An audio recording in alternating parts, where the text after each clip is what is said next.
Good evening, one and all. Hope you're doing well this evening. Let me know if you can hear me in the chat box. That would be fantastic. And as per usual, we'll be taking a look at one specific case relating to Lucy Letby's original trial, and this evening it will be the case of Child N. Thank you, Lenny. Glad that you can hear me.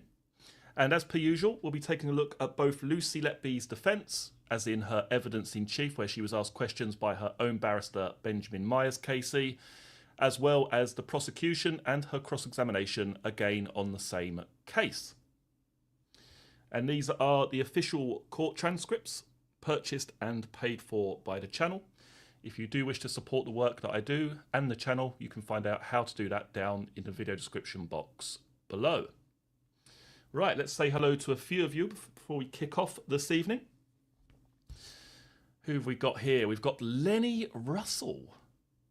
Welcome to you, and thank you for your moderating skills and ability. Much appreciated. Jill Pendleton. Welcome to you. We've got Nicola Ball. Thank you for joining us this evening. Beautifully Fractured, or Donna, as she is also known. We've got Amy White, Lucy Blue. We've also got Jan, Louisa.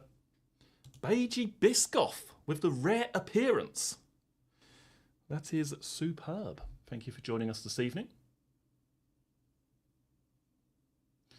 Who else we got here? Elspeth Hughes. Elspeth. Is that how you pronounce that? John, welcome to you. Thank you for joining us yet again. Mr. Bazda, the legend. Welcome to you. We've got a bit of Potter 64. Thank you for joining us this evening. Killer Hills, as always. I think that's pretty much everybody. Lucy Blue. Gaynor, welcome to you. Thanks for joining us. Are these every night? They are at the moment. I'm not entirely sure how much longer we've got the evidence in chief for, because we're getting quite near the end of the indictment now. This is going to be another long stream, so probably the best part of 2.5 or 3 hours.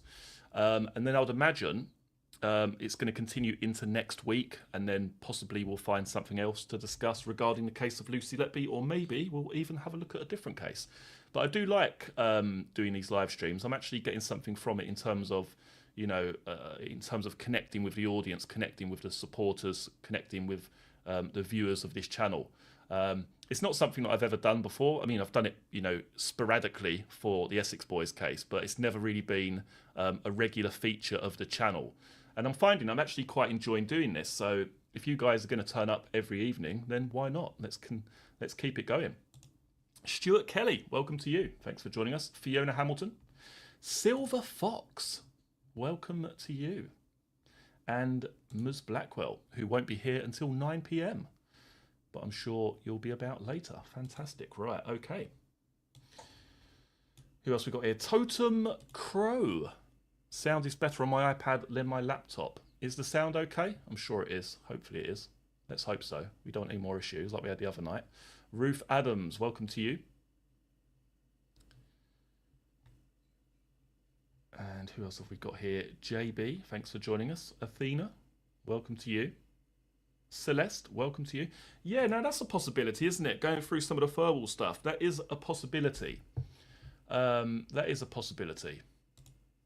We've got M. Love what you're doing. Enjoy watching. Thank you very much. It's greatly appreciated. The biggest support you guys can give me is by simply tuning in. So thank you very much to each and every one of you. Who else we got here? C. Neil, welcome to you. We've got Lorna. Thank you for joining us. G. Neil from South Africa. I was just watching a bit of cricket in South Africa on TV. Not actually there, but, on TV. But yeah, it's great to... Oh, here we go. It's already started, isn't it? Mama Pixie is firing some shade at the crime scene to courtroom. Oh my God! I disagree with most of your opinions, but appreciate your work in making these public. Well, I don't tend to really give an opinion, so I don't really know what your opinion or what my opinion you're referring to. I mean, occasionally I might say my opinion, but basically these videos and this particular series in general is simply a narration of the facts of Lucy Letby's case. Now, some people find that a little bit uncomfortable to hear the facts of Lucy Letby's case, and they would rather the facts of her case and her trial not be made public. But here, we're covering both Lucy Letby's defence, as in her evidence in chief, and also the cross-examination. So, anyway, but thank you for your viewership. It is greatly appreciated. And thank you for allowing me to use the OMG sound effect. Who else have we got here? Reva, welcome to you. Welcome to you. Adam, any news on Michael Steele? No, that's the Essex Boys case, isn't it? No, I haven't heard anything. Apparently he had his parole delayed again or something like that, but I haven't been able to verify that, to be perfectly honest.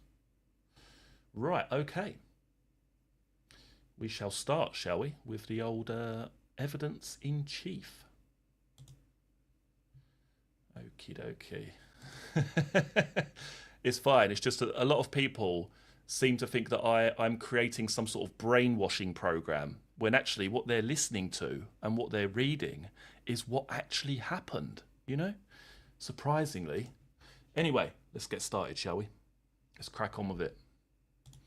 So, this is Benjamin Myers, and we've moved now to the case of Child M. So, we've moved forwards a couple of months. Were you working on the unit over that period, Miss Letby? She replies, yes, I was. Again, caring for babies? She replies, yes. How important to you was it to do your job properly?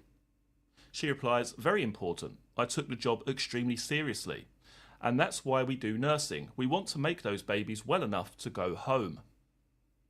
Child N is dealt with on our indictment at counts 17, 18 and 19.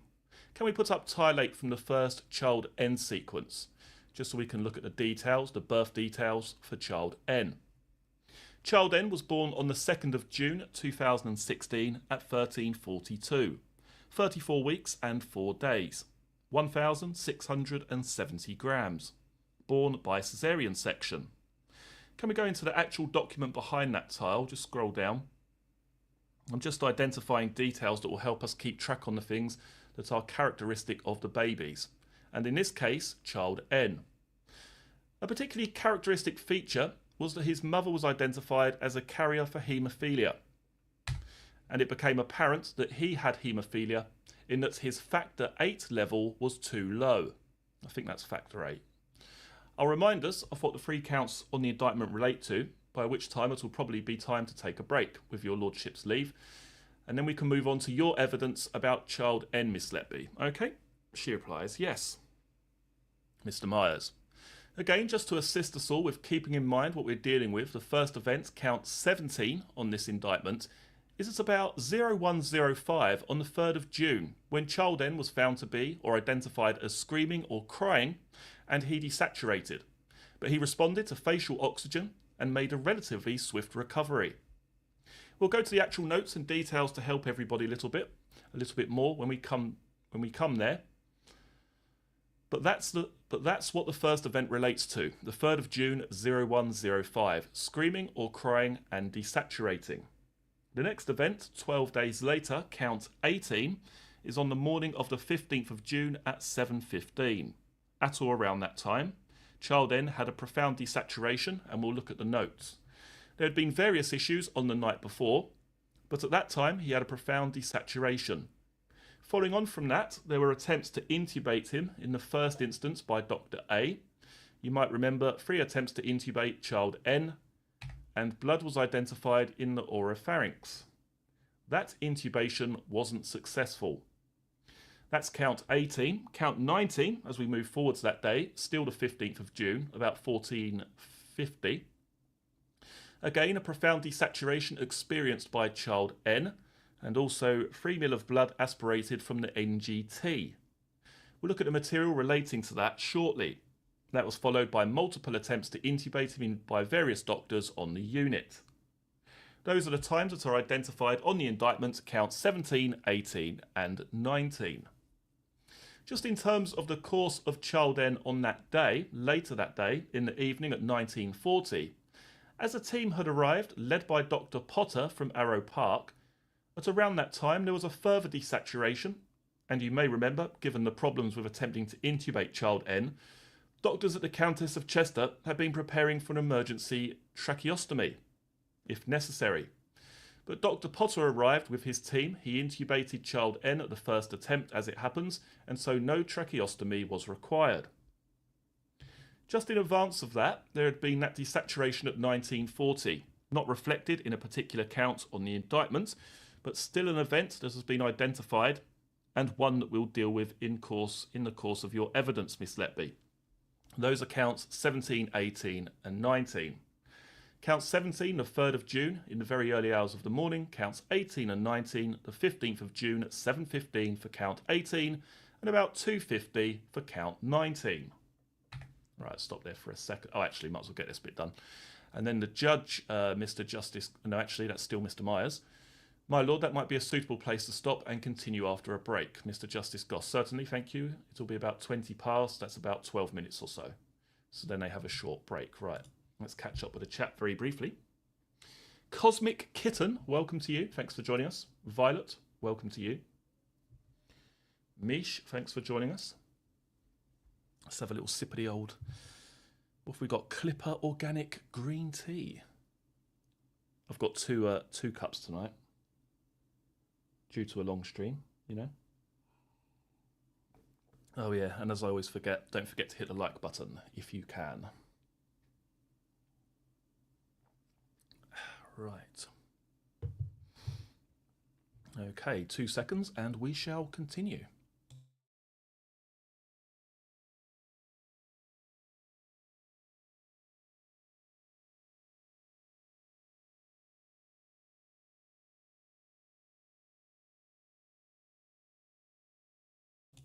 Okay. Right. Someone said, how late am I? When was that? 7:39. Oh, only about 9 minutes. You haven't missed very much. We've literally just started. So, yeah, it's all good. Right. Okay. Let's continue. As I say, we've got about 74 pages of this to get through in terms of her evidence in chief. Very similar to last night, actually. And then from there, once that's complete, we'll then move on to my narration of her cross-examination. So let's get cracking. Right, so after a short break, 3:23 p.m, Mr. Myers.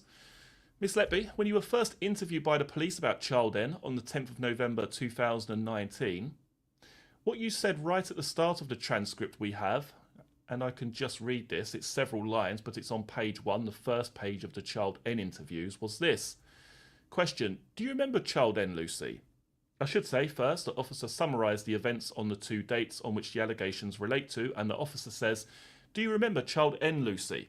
And your answer was, yes, but only from reading my notes triggered my memory to who he was. I don't think he had a name when I cared for him. He was male infant. Just with regard to that, what do you mean by what you said when you say, yes, just from reading my notes triggered my memory to who he was?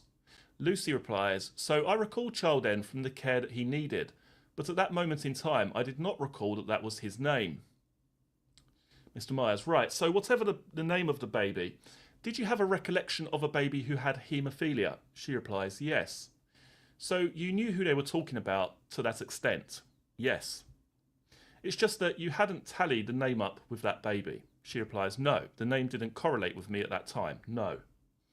Now, had you encountered a baby with haemophilia before child N? She replies, no. And again, a question I have asked before on other occasions. From what you could tell, how familiar were your nursing colleagues with a baby with haemophilia? She replies, I don't think anyone was. Everyone was quiet. Everyone was quiet. I guess that's supposed to be quite panicked. Everyone was quite panicked about having a baby with haemophilia.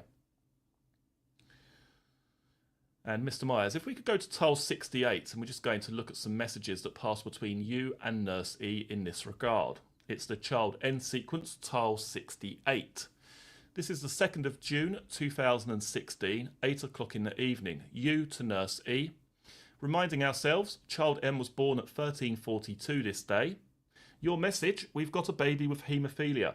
Tile 69 from Nurse E to you shortly afterwards. How many weeks? Tile 70, your response to Nurse E, 34. Tile 71, Nurse E to you, seconds later, oh. Tile 72, you to Nurse E, 30 seconds later. Everyone bit panicked by seams of things, although baby appears fine. When you say everyone bit panicked by seams of things, what are you getting at?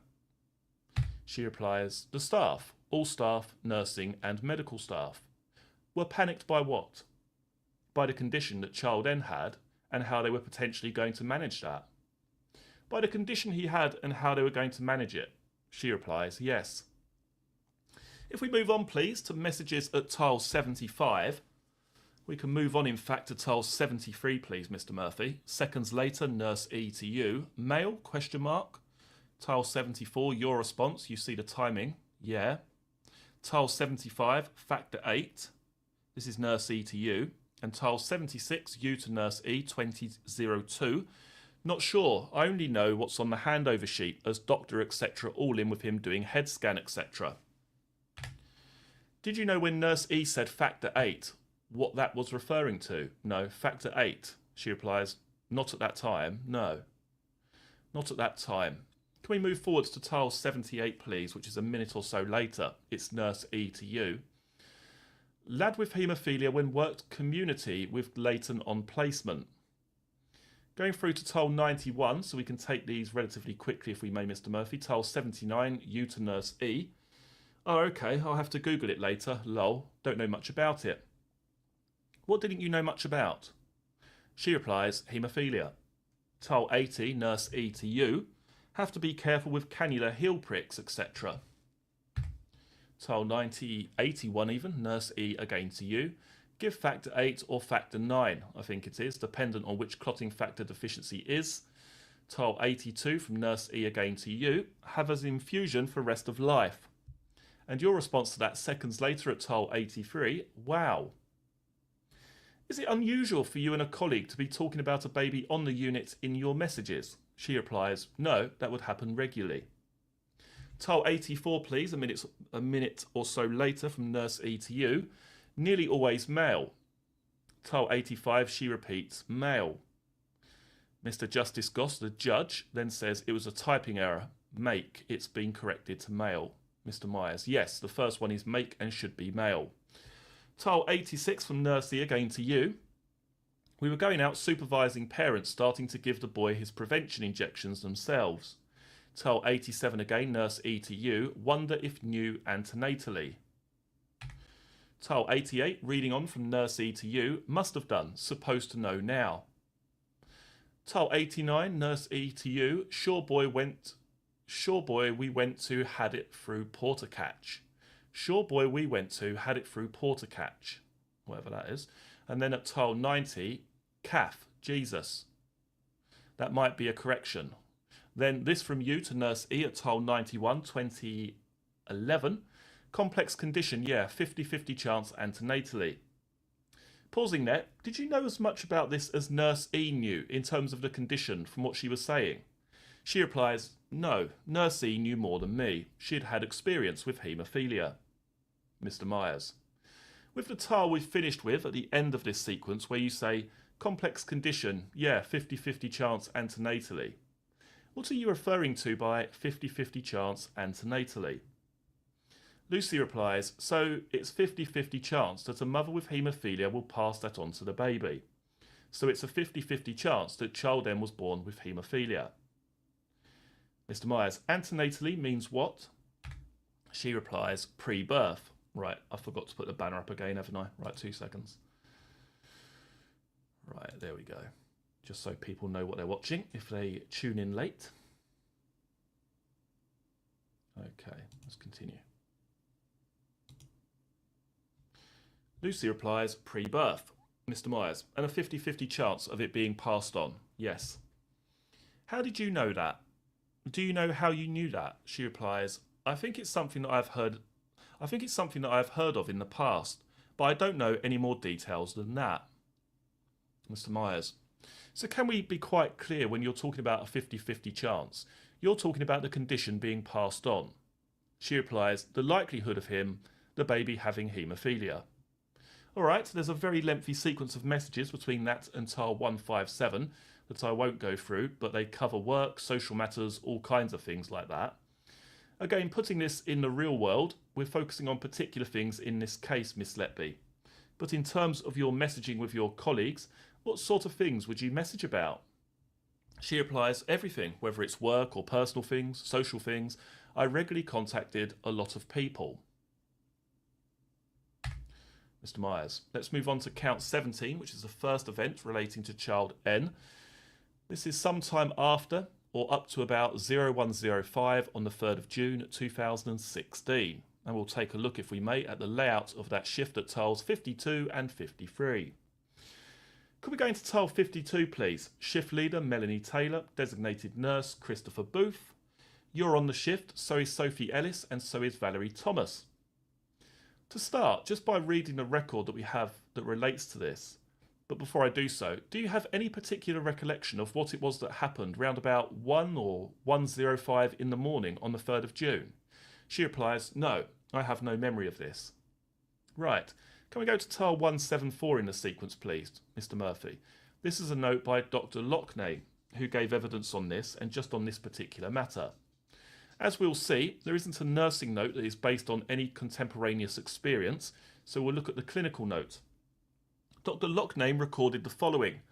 1:10. It identifies her asked to see DSAT unsettled TWOB. What do you take that to mean? Lucy replies, increased. It's an up arrow, increased work of breathing.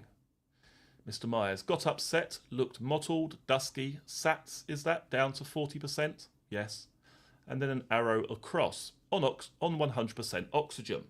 Lucy replies, yes.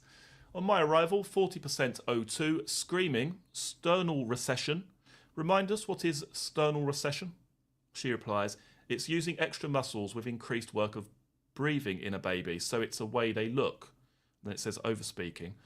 What do you see? She replies, you see their muscles sucking in and out in their ribs. Mr. Myers, poor trace on SATS probe, pink, attempt to settle, crash bleeped away. We might remember she was called away having come here. On return, self-ventilating in air, SATS 100%, asleep, work of breathing improved. And the plan is to continue to observe. That's it. Is that a result of you performing some sort of attack on a baby, Miss Letby? She replies, no, it's not. Any involvement at all? No. Have a look at the note, please, if we could, from Christopher Booth at tile 172. Go into this. Thank you. The bottom left-hand corner of this, we don't need the whole of the note. We will start with the opening section, the 3rd of June 2016, 06:13 in the morning. CNB is Christopher Booth. Quote, care taken over approximately 2000. Cot space checked, including fluids, alarm limits and emergency equipment. SVIA, oxygen saturations predominantly in mid-90s to 100%. One episode whilst I was on my break, whereby child N was crying ++ and not settling. He became dusky in colour, desaturating to 40s, responded to facial oxygen within 1 to 2 minutes. Crying subsided within approximately 30 minutes and colour returned to normal. Pink. Dr. Locknane aware of this episode. No further episodes observed. From your recollection, did you have any involvement in any way with what happened with child N at that point? Lucy replies, no. And do you know where it is that Christopher Booth got his information from that ended up in that note? No. Just have a look at the neonatal review, if we could, for child N over this period. There are 2 neonatal reviews, Mr. Murphy. This is for event 19, and it says exhibit reference KLT 34. We can probably deal with just putting this up on the screen. It's page 3 and 4. If we just look at the top half from line 23 upwards, please, 1 to 23, we can see lines 2 through to 7 are in blue, which means that involves work by you. Does that help with what you were doing at about the time of 2030 through to 2038? She replies, I was doing medications with Christopher Booth. All right, stop there for a second. Whew.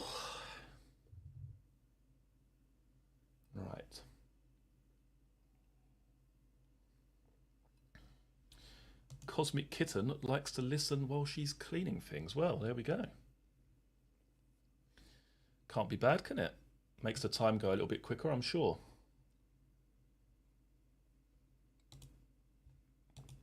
Okay.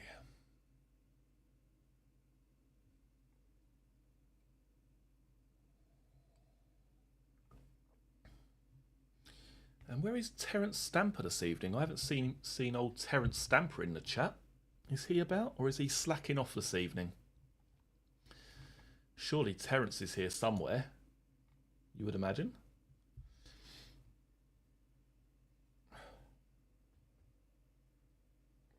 Oh yeah, that's what I was going to say. So tomorrow, we're going to have the members-only stream tomorrow. So the private members-only stream will take place tomorrow evening, most likely around 7:30.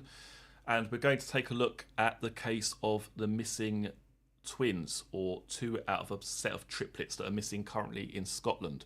So we're going to change it up a little bit tomorrow night and take a brief look at that particular case. So that will be the private members only stream tomorrow evening. If you wish to become a member, to have access to that stream, you can find out how to do that down in the video description box below. And where is Terence Stamper? I bet he's done a runner, hasn't he? He's not even there. I'm going to message him, see what he's playing at. Right, okay, let's continue onwards. Okay, so Mr. Myers, on which babies? Lucy replies, let's just make sure I've got the right page here. 2 seconds. I was doing medications, but yeah, that's fine. Okay, on which babies? Lucy replies, on 2 separate. Oh, on my baby JBR. And baby AF, lines 2 and 3. She replies, that's not medication, but yes, I was with that baby.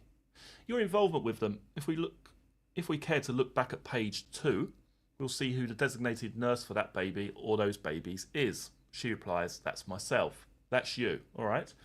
We can leave this page up. That's the baby you're designated to look after. Go back to page 3 of the neonatal review. Thank you. We see you, do we, Miss Letby, at line 20, 2310, a feed for AF. Lucy replies, yes. If we look at the lower half of this page then, from line 24 down to the bottom of the page, line 51, what are you doing at that point? She replies, I'm giving a feed to AF at 0230. Any care given to child N in the nursery that he was in at that point? She replies, no. Or anything to do with child N on that shift? No, none. Did you know that there'd been an incident with child N? No. Can we look at tile 175, please? We see this is swipe data at 0115. Maternity neonatal entrance doors, in. So where does that have you moving from and to? She replies, so that's me entering the neonatal unit from the main corridor outside. Do you know whether you were on the unit, even at the time that child N had this incident, between 1 o'clock and 1:05? She replies, by going with this, no. You don't know where you were? No. But certainly at this time, you're coming back onto the unit. She replies, that's right. And this is about 10 minutes or so after the event. Yes, or 10 minutes after the event identified with child N. When we're dealing with child N, events move forwards from the early hours of the 3rd of June to the 15th of June. But are you continuing to work at the unit over that period? She replies, yes. Messaging? Yes. Friends? Yes.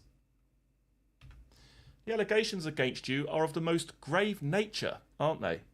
Yes. We're looking at all of this now, going back many years to very serious allegations. Excuse me, but if we go back to the time this is happening, what actually were the sort of concerns in your life? What did you occupy yourself with? Excuse me, she replies, outside of work. Mr. Myers, yes. I had a very busy life. I owned my own home, had lots of hobbies, used to meet with friends a lot. I had an active life. I had an active life, Mr. Myers. Leading up to the events on the 15th of June, we've got some messaging in the sequence of events for child N, second sequence of events. In fact, just in advance of that, I'd like to look at some messages on page 19012 of the exhibits. We've redacted them to remove telephone numbers and the names of any colleague colleague or person who isn't already identified or named in this case.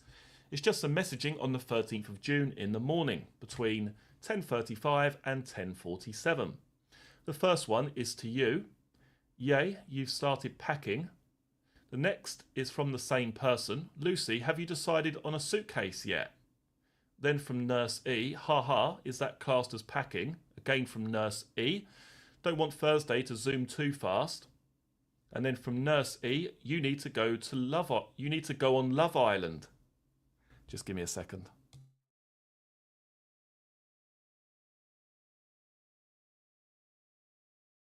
I just had to, sorry about that.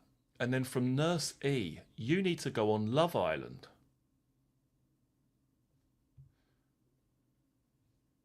You need to go on Love Island. Just pausing there. What is all the packing? What is this about? Lucy replies, myself, Nursey and the other person there were going on holiday together. How did you feel about going on holiday? She replies, we were excited. We were looking forward to it. It was Nursey's birthday as well, so it was a celebration. Let's carry on. Next from you to Nurse E. No, we'll decide on Thursday. Went off. Scroll down, please. Fist bumps. Is that to Nurse E from you? Then from Nurse E, you so do. Be ace. From Nurse E to you. Yes, I remember now. It was celebrity version first time round, hosted by Kelly Brook and Patrick Kielty. They're well known, but in case anyone doesn't know, who are Kelly Brook and Patrick Kielty? Lucy replies, they're celebrities. What are you talking about them in relation to here? She replies, a television programme that they were on at the time. What was that programme? Lucy replies, is it Love Island? Mr. Myers, all right, yes. I can't be sure, says Lucy. Then from Nurse E, Temptation Island was my favourite. That was over like 10 years ago. Then you to Nurse E at 10:47. Oh yeah, with Abby Clancy, etc. Not seen that. Abby Clancy is an English lingerie catwalk model and TV personality. Is that right? Mr. Myers has been doing a bit of bloody research, hasn't he? Lucy replies, yes. Oh, exactly. Mr. Myers, I only know that because I looked it up on Google. Are these people your friends? She replies, yes.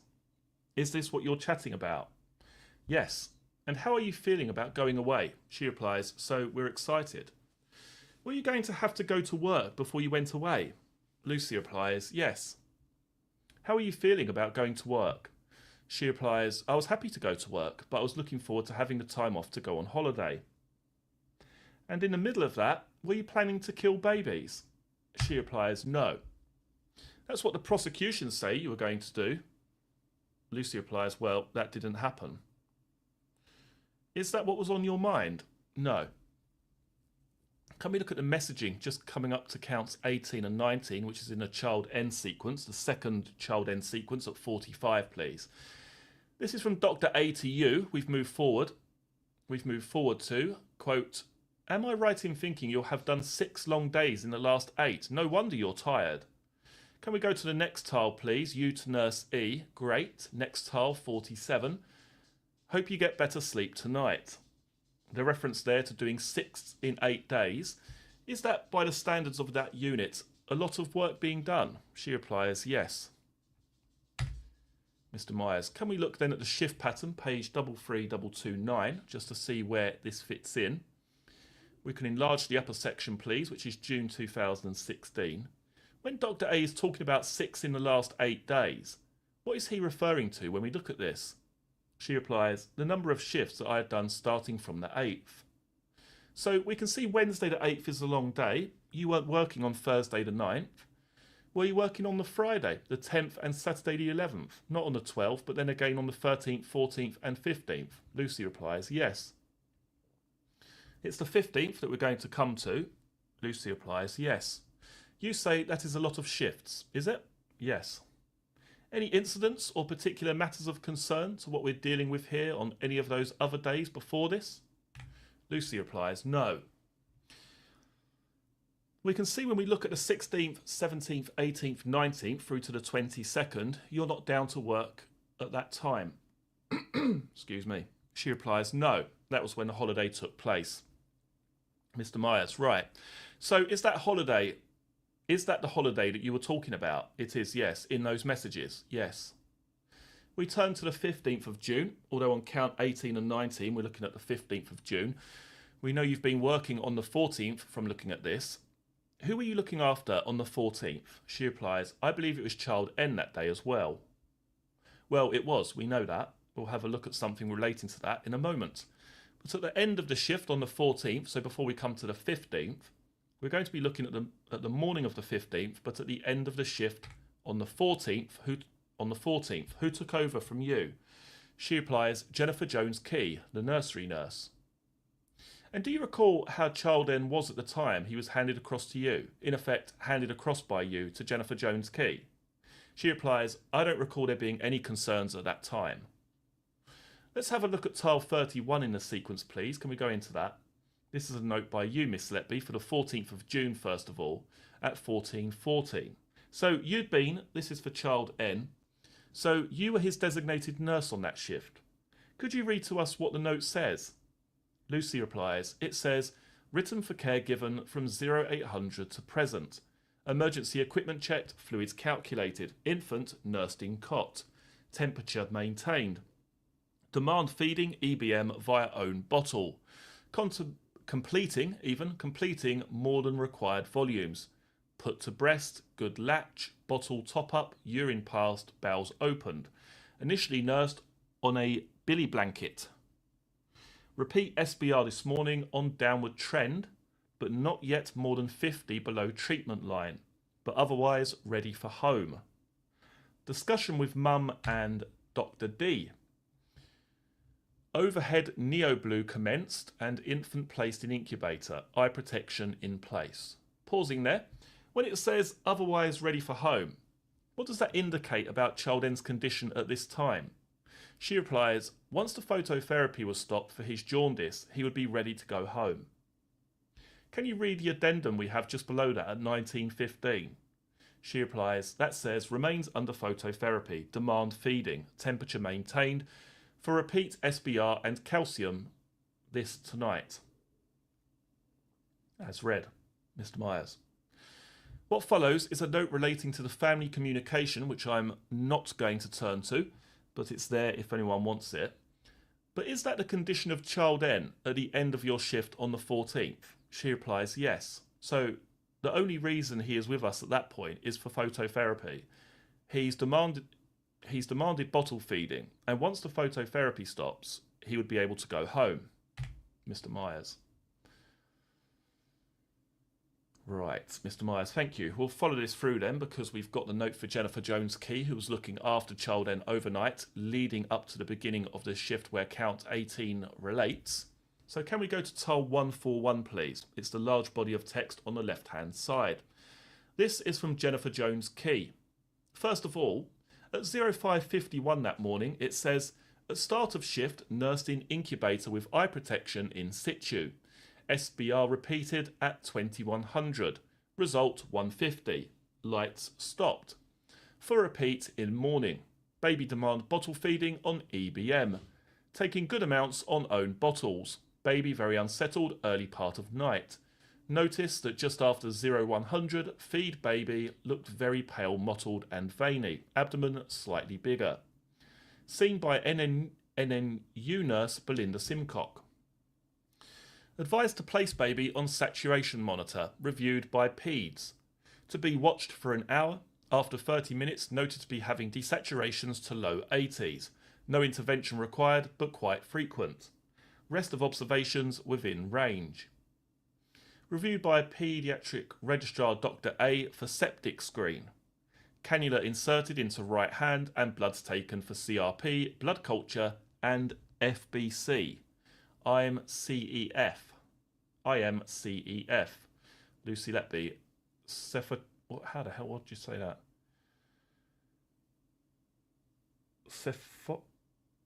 Cefoxamine? Is that? Christ knows how you pronounce that. Cefoxamine. Cefotaxamine. Something like that. You can see it anyway. Given by NNU nurse. Baby looked worse this morning. This, of course, is at 05:51. And cap refill 3 seconds. Reviewed again by peds. Placed into 25% ambient O2 and nil by mouth. 10% dextrose commenced at 150 ml per kilogram. Cannula site satisfactory. PU BO. No contact from parents. Just pausing there, from what we see in that entry made at 0551, has child N's condition changed overnight from what you had handed over him? From when you had handed him over? Has child N's condition changed overnight from when you had handed him over? She replies, yes, it's deteriorated. Then we come to this, the entry at 0819 by Jennifer Jones Key.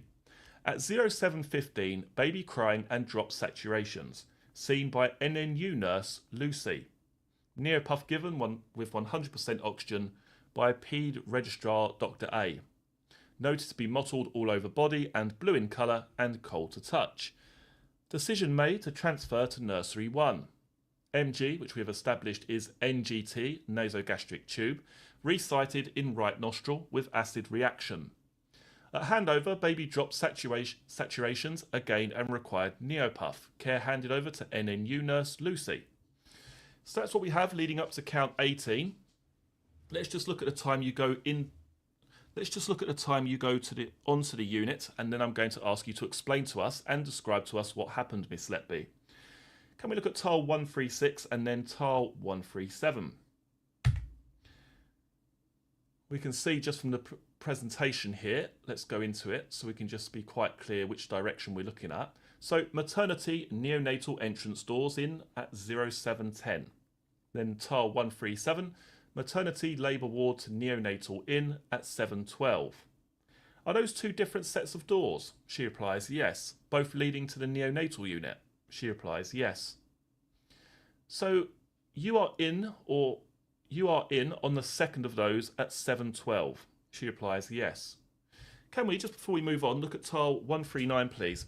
This is swipe data for nurse E coming in at 0714. She replies, yes. Is it unusual for nursing staff to arrive maybe 15 minutes before handover is due to start? She replies, no, it's good practice to be punctual and ready to start at 7:30. Right, stop there for a second. Brenda Wilkinson with the £2 super chat, I believe. Thank you very much. It is greatly appreciated. Oh my God. Thank you very much for that, Brenda. Much appreciated. Terence Stamper, where is he? He's not even here, is he? He's literally done a runner. He's done a runner. Terence Stamper. Can't believe it. Unreal. Right, let's have a look here. Let's just catch up with some of the chat very briefly.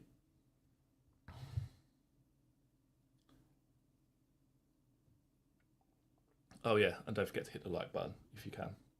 And thanks again, Brenda, for that £2. That's greatly appreciated. Right. Give me a couple of seconds and we shall resume.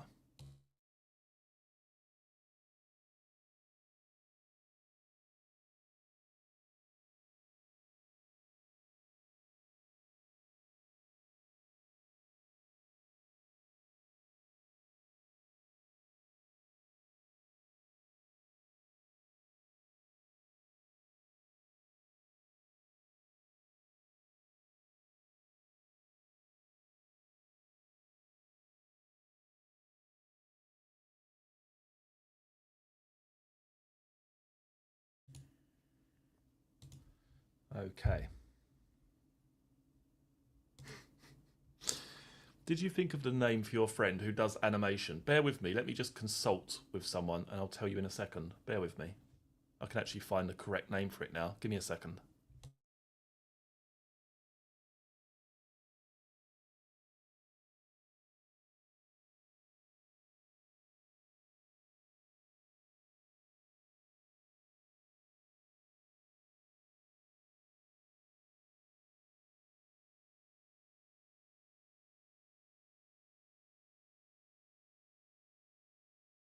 I think somebody got it right the other day. It's an animation artist, apparently.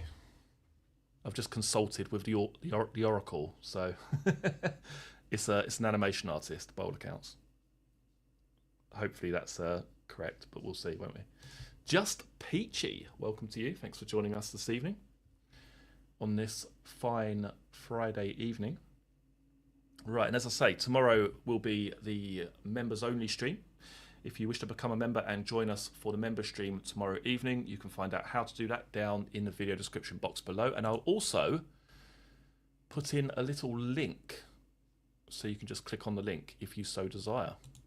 Just bear with me a second while I find it. Right, where is it? It'll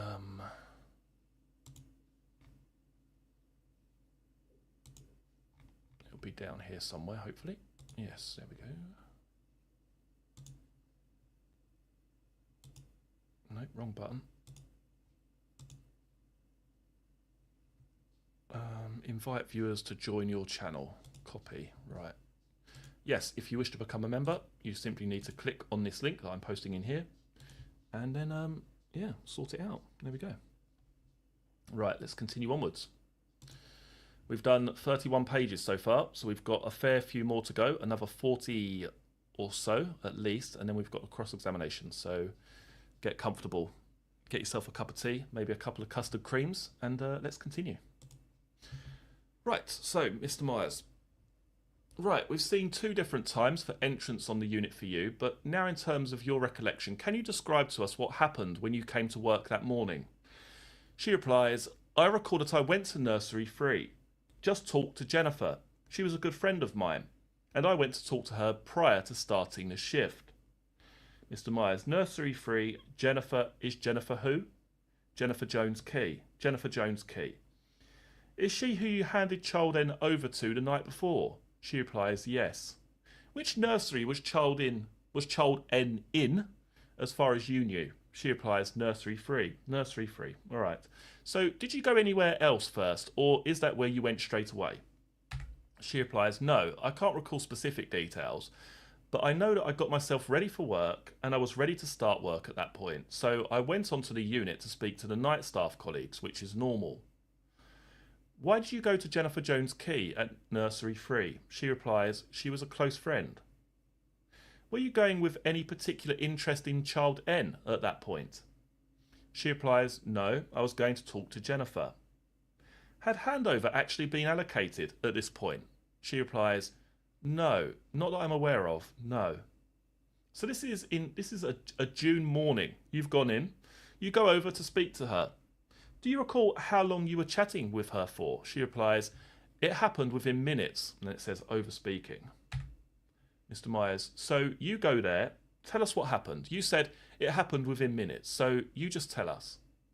She replies, within minutes, Child N's monitor went off. And I went over to him and found him to be mottled and not breathing properly. Do you recall where you were at the point his monitor went off? She replies, in the doorway.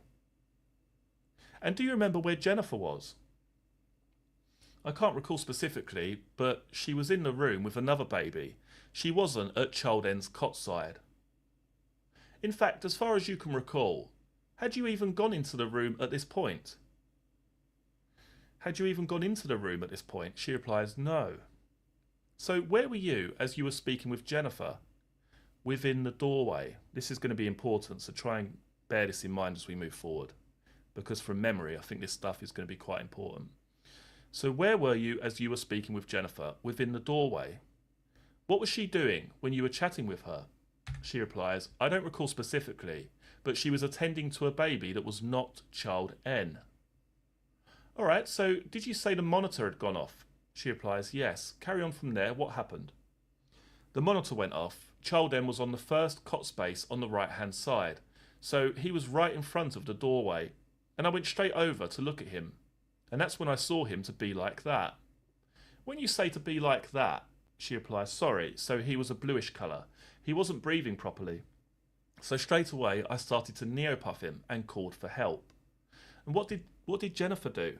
She replies, she finished what she was doing with her baby and came over to help as well. Right, I'd like you to carry on telling us as best you can remember how things go from there. So you called for help, so Jennifer has come over. She replies, yeah, Dr. A was on the unit at the time, the registrar. We called for help and he came straight away. Right. Child N recovered from that episode. We managed to neopuff him and he recovered. But then within a few minutes, again, the same thing happened. Right, so pause there. He recovered from that initial episode. Yes. Who was there by the time he had recovered? She replies, so it was myself, Jennifer Jones-Key, and Dr. A. Excuse me. Sorry about that. And are you all still in nursery 3? She replies, yes, and Kate Percival Ward was around, right? Because she was starting to do the handover for the unit. 2 seconds.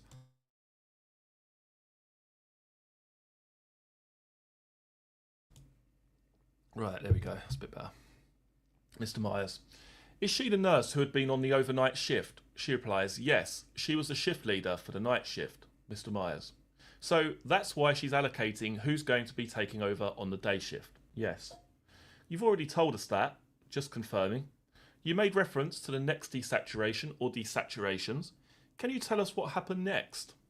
Lucy replies, so very quickly there was a similar episode where he dropped his saturations. His colour wasn't good, he was mottled, and a decision was made by Dr. A to move him through to nursery 1 for closer observation.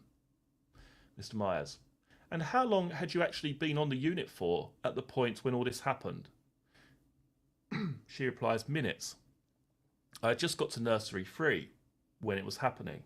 Mr. Myers, there's a reference in the notes made by Jennifer Jones-Key to repositioning the NG or the NG tube. Do you recall her doing that? She replies, no. What does it mean, repositioning it? What's being done when that happens? She replies, it's being reinserted, repassed. Through where into where? Through the nose down into the stomach. Right. Did you have anything to do with that? No. Did you say child N was moved?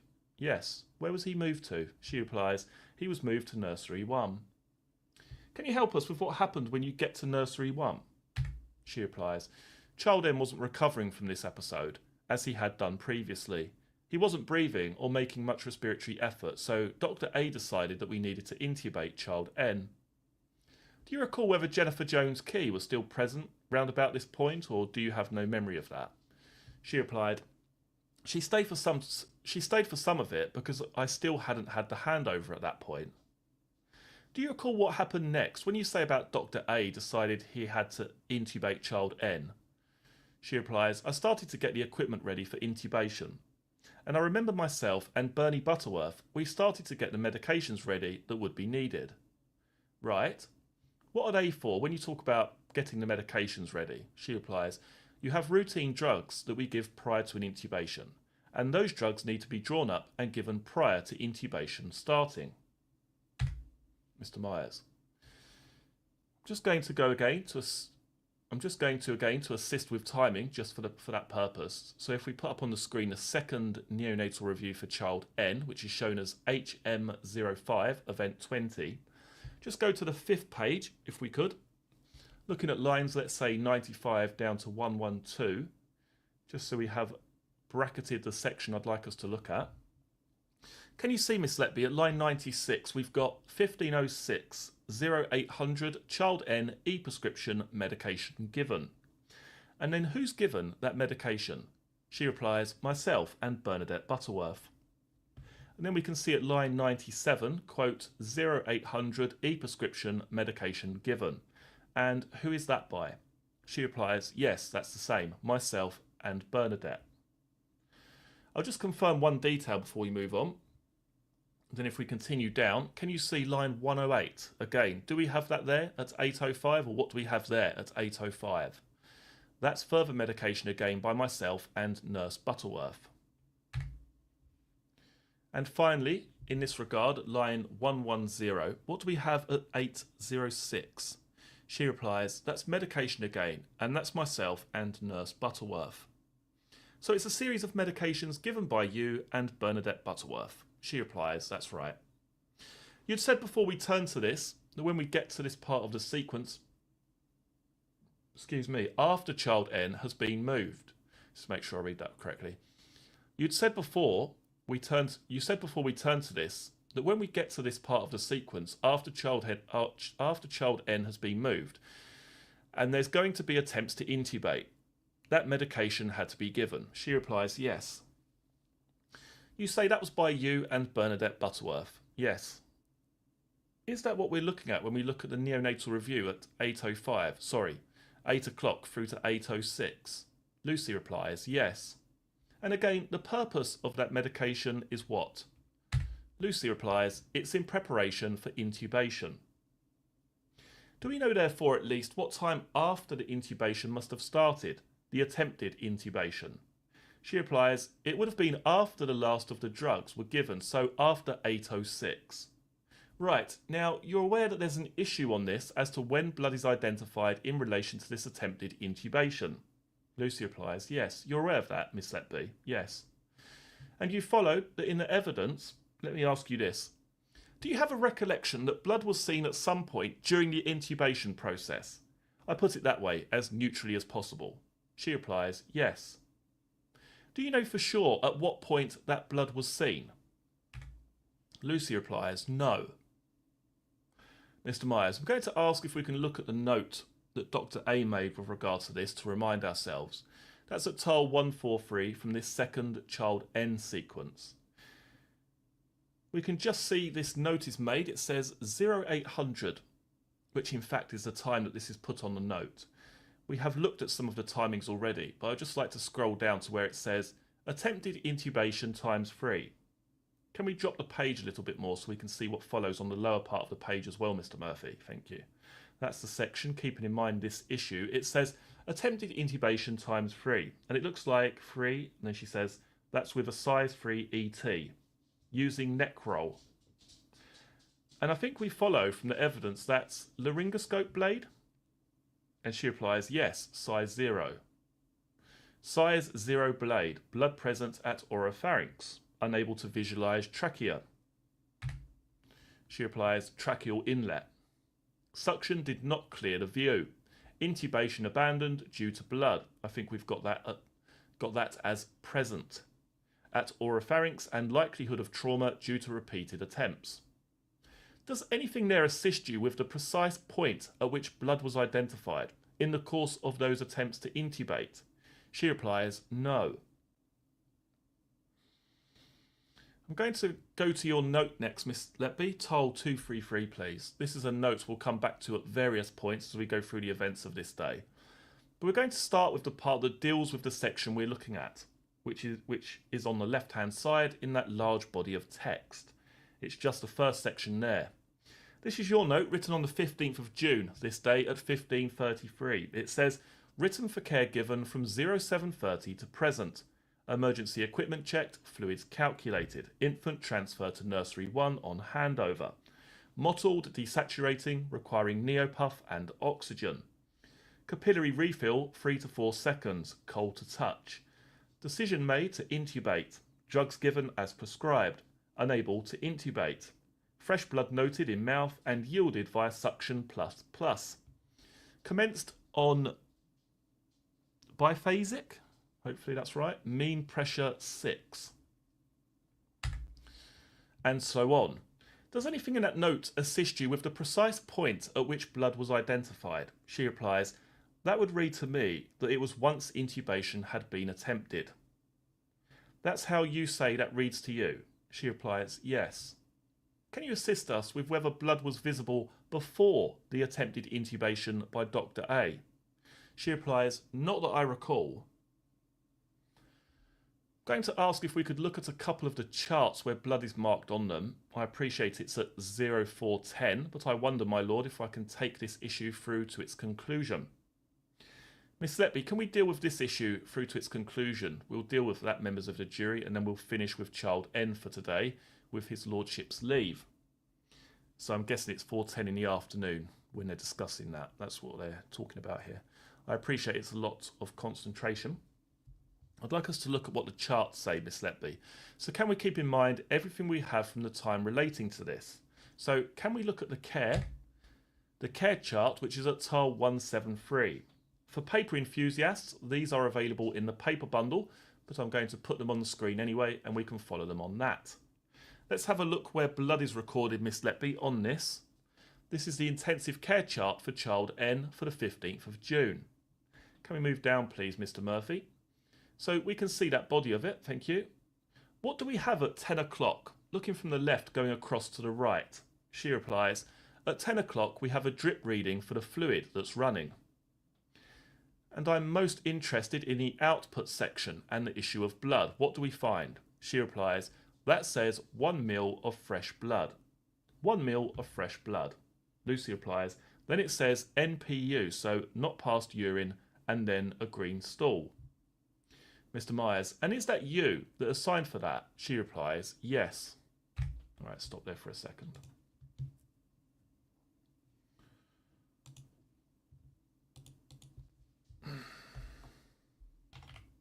Right, 2 seconds.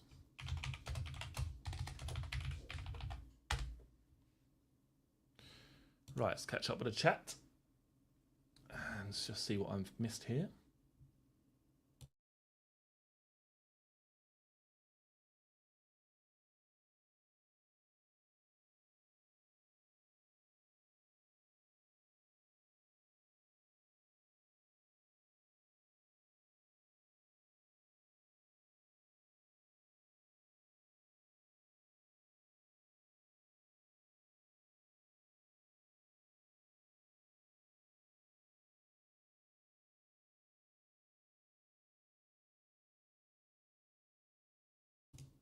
What is it with people and my keyboard sounds?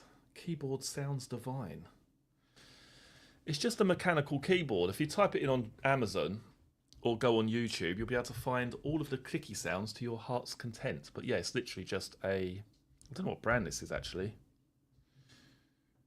Is it a Logitech? I don't know. Yeah, Logitech. It's a Logitech G715 Lightspeed wireless keyboard, if that's what you wanted to know. If you want to replicate your own clicky sounds at home, that's what you'll need. A Logitech G715. Right. Okay, right, let's continue onward, shall we? We're getting there. We've done 46 pages so far, so we've got about another 32 to go by the looks of it. Let's have a look. Right. Okay, so Mr. Myers. If we go next to the entry that says 15, which is 1500, can you see first of all it says occluding? Lucy replies, yes. Do you know what that's a reference to where it says occluding? She replies, so that's referring to whichever line the fluid is running through. It's not running at that time. It's blocked or not infusing. Mr. Myers. Can you help us with what the figure is, first of all, in the circle, which looks like 7 point something? She replies, that's a blood sugar reading. And what does 3 ml blood refer to? She replies, an aspirate. That's signed initials of Nurse B. Lucy replies, yes. Can you explain to us what's gone on there? Because this is during your shift, but Nurse B has signed there. She replies, it may well have been that Nurse B has completed these observations for me on my behalf. Do you remember a 3 ml blood aspirate at or about 1500? She replies, I do recall blood in the afternoon. I couldn't be specific on that time, but I think there was blood, and I showed it. Well, Nurse B and I both saw it. Now these points are going to be quite interesting, I think, so try and keep these in the old memory bank. So let's just have a look again at what Lucy said there. Do you remember a 3 ml blood aspirate at or about 1500? She replies, I do recall blood in the afternoon. I couldn't be specific on that time, but I think there was blood and I showed it. Well, Nurse B and I both saw it. Mr. Myers. We can see at 1600 it says intubation. We'll have a better look at that, what that refers to in a moment. But again, in terms of blood, what do we have at 1800, please? She replies, so we have another 1 ml of blood aspirated. Mr. Myers. Does anything here assist with precisely when blood is seen? Excuse me, in relation to that attempted series of intubations a little bit after 8 o'clock? She replies, no. The documentation here starts with blood at 10 o'clock. Mr. Myers. Right, so we can follow this. One of the reasons I'm going through this is because I want to turn to the way this went in the police interview afterwards, Miss Letby, as well as what the evidence is. So there's two things I'm dealing with. That's so we can all follow it. can we look next at tile 174, which is the other side of this chart? We can go down to the bottom half, Mr. Murphy, because that's where the references are that help us with this. I've seen before you have been able to turn it round through 90 degrees. Right, they're sorting it out on the screen there by the looks of it. I might have to ask you to help us with the times as we go along, which are at the other end. Right, if we look in the column headed 8 o'clock and go down there to the comments towards the lower part of the chart, we can perhaps see it anyway. Can you help us with what that says? Lucy says, that says blood plus plus, and it's OP, which is oropharyngeal. I think that's pronounced right. Oropharyngeal, yeah. What is that relating to? Blood at what time? She replies, 8 a.m. Well, after, between 8 and 9 a.m. That's right, okay. Does it give us a precise time for that? She replies, no, it'd just be within that hour. Can that help us with when blood is seen precisely with regard to intubation at that time of the morning?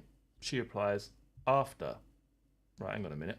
Can that help us with when blood is seen precisely with regard to intubation at that time of the morning? She replies, after. Does that help us with what time it was seen in relation to the attempted intubation that morning? She replies, can you rephrase that, sorry? Mr. Myers, yes.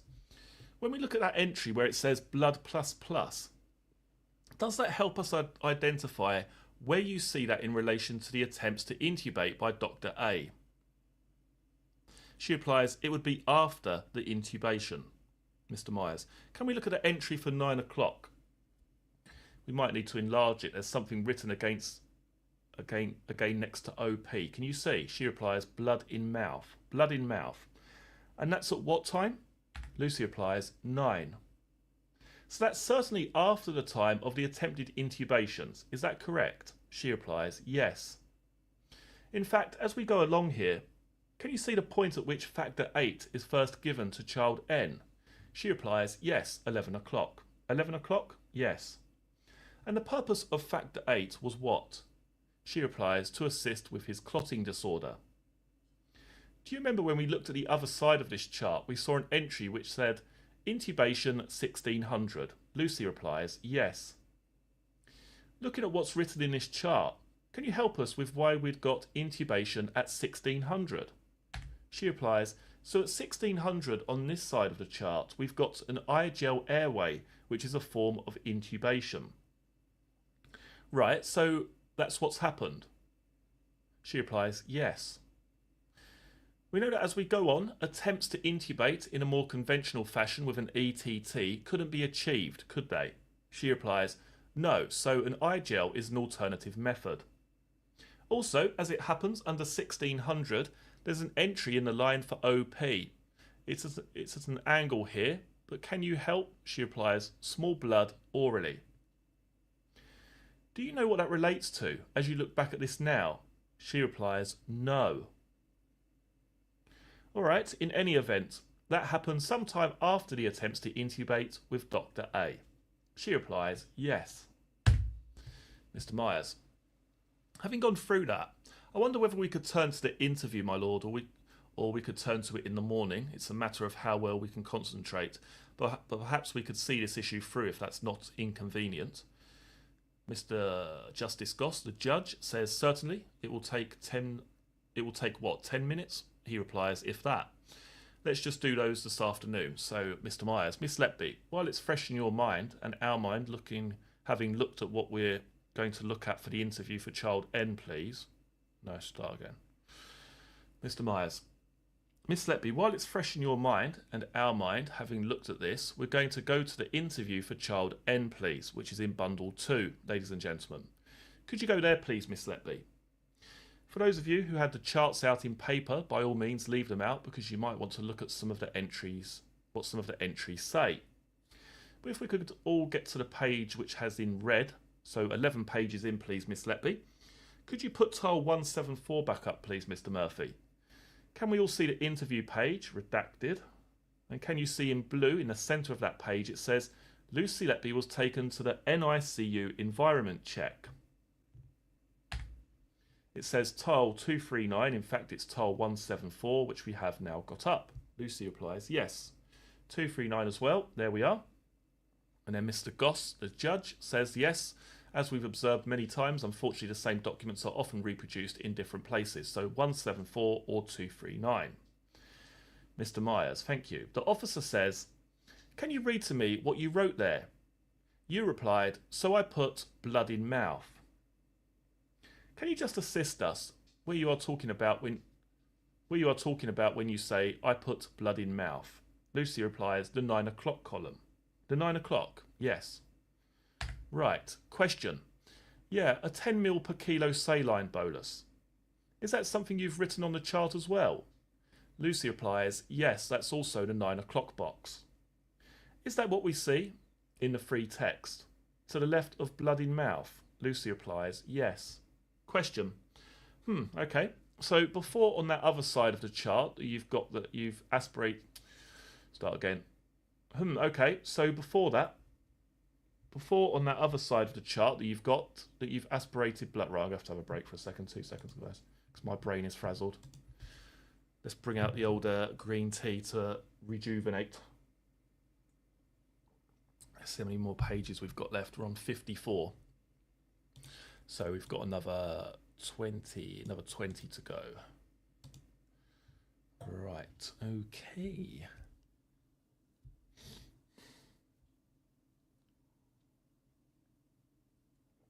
Right, let's try again, shall we?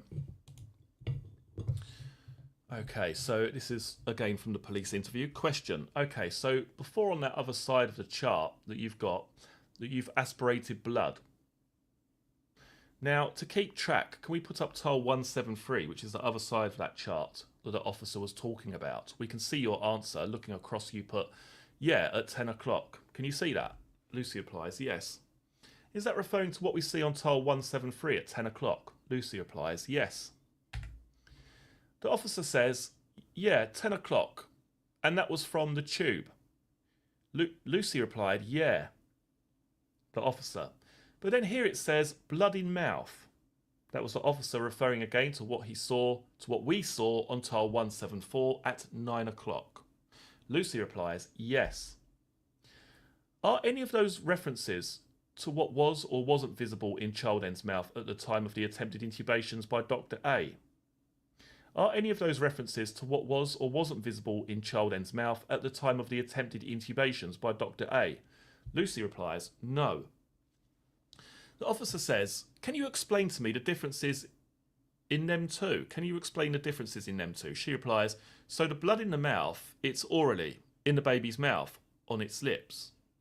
Over the page, there's questions about what it looked like on child N and handwriting, but in fact this line of questioning we pick up below the second hole punch down towards the bottom where the officer says, okay, so are we suggesting there's blood? The officer says, just over halfway, is that suggesting there's a lot of blood? You replied, yes, that's under the time of 8 o'clock, is it? Just pausing there. What is the blood at 8 o'clock? If we put up tile 173 to 174, I apologise. When you were being asked about blood, that's under the time of 8 o'clock, is it? What reference are you making there about the blood? She replies, so the blood that's written in the 8 o'clock column. Blood plus plus. Lucy replies, yes. Then back to the interview. The officer then says, so are we suggesting there's blood before? Quite a lot of blood before attempts to intubate. See, this is where she gets it all wrong, isn't it? This is like completely different to what she's then saying, or what she's then saying standing in court. The question from the officer was, so are we suggesting there's blood before? Quite a lot of blood before attempts to intubate. And Mr. Myers says, what's your answer? She replies, yes. Actually, are you? Have you said this relates to attempts to intubate by Dr. A? She replies, no. No. Have you been talking about attempts to intubate by Dr. A? No.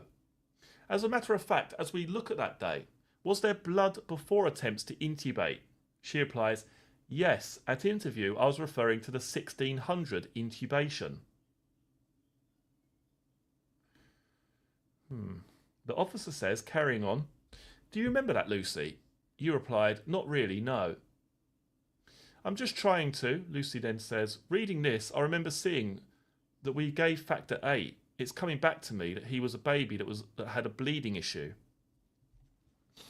Over to page 13, the officer then asks, what would factor 8 be used for? She replied, clotting. It's not something you give routinely. She replied, I don't recall ever giving him that before. Right, but I'm writing saying that at 8 o'clock in the morning, is it a lot of blood? She replied, yes, on oral suction, yeah. Is that right? It is a lot of blood at 8. Lucy in court, yes, it's blood plus plus. Does anything from what we have in that chart establish where that blood is seen in relation to Dr. A's attempts to intubate? She replies, no. Right, back to the interview. Okay, do you have any recollection of that, Lucy? She replied, not specifically, no. Question, and at 4 o'clock there, you've also made another entry. Can you read that out to me? She replied, small blood orally. That's at tile 173. And is that what we can see at 16 on that chart, says Mr. Myers. She replies, yes. Question, again from the police officer, can you explain that to me? You replied, I don't remember it, but from my notes I found a small amount of blood again in the oral cavity. Question, do you have any recollection of that? No, I think this was during the time. I do remember him bleeding when we were having difficulties with the airway, but I'm not sure when we started. Oh yeah, says the officer. She replies, so the airway issue was from 3 o'clock. Mr. Myers, what are you describing when you talk about the airway issue at 3 o'clock? Lucy replies, so from 3 o'clock is when further attempts were made at intubation. That's what I'm referring to. Back to the interview. The officer says, does it help your memory in relation to the blood? Was it there before attempts to intubate? Can you remember? She replies, not from memory. Obviously reading this, yes, he did have blood before intubation. Mr. Myers, now, what intubation are you talking about when you say that in this? She replies, the 1600 with the I-gel airway. Mr. Myers, right, if we just look at tile 174, please, which is the opposite side of this sheet. I apologise, 173. 174 is the opposite side. There it is. Where you're talking about intubation, what were you making a reference to? She replies, I was referring to the 1600 intubation. Prior to that, he hadn't been intubated. He was on CPAP. Mr. Myers, and where you're talking about the 1600 intubation on this sheet, does that equate with the I-gel that you were telling us about? She replies, yes. Right, in fact, let's just finish it through. That's what I wanted to ask. But can we just go over the page to see the end of this part of the questioning so we have it all? The first lines of redacted. The officer says, right, okay, before intubation or before attempts to intubate? You replied, I'm not sure when the attempts were. The officer, right. Mr. Myers, have you ever agreed, Miss Letby, that what you see shows that there was blood before Dr. A's attempts to intubate that morning? She replied, no.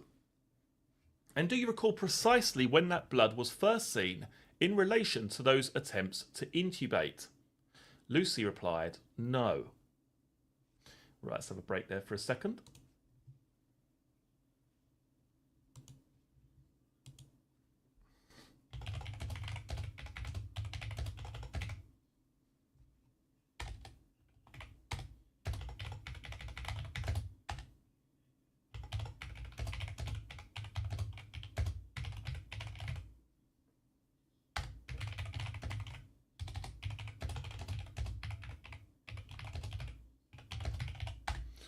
Okay, right, let's just catch up with the chat. All right, bear with me a second.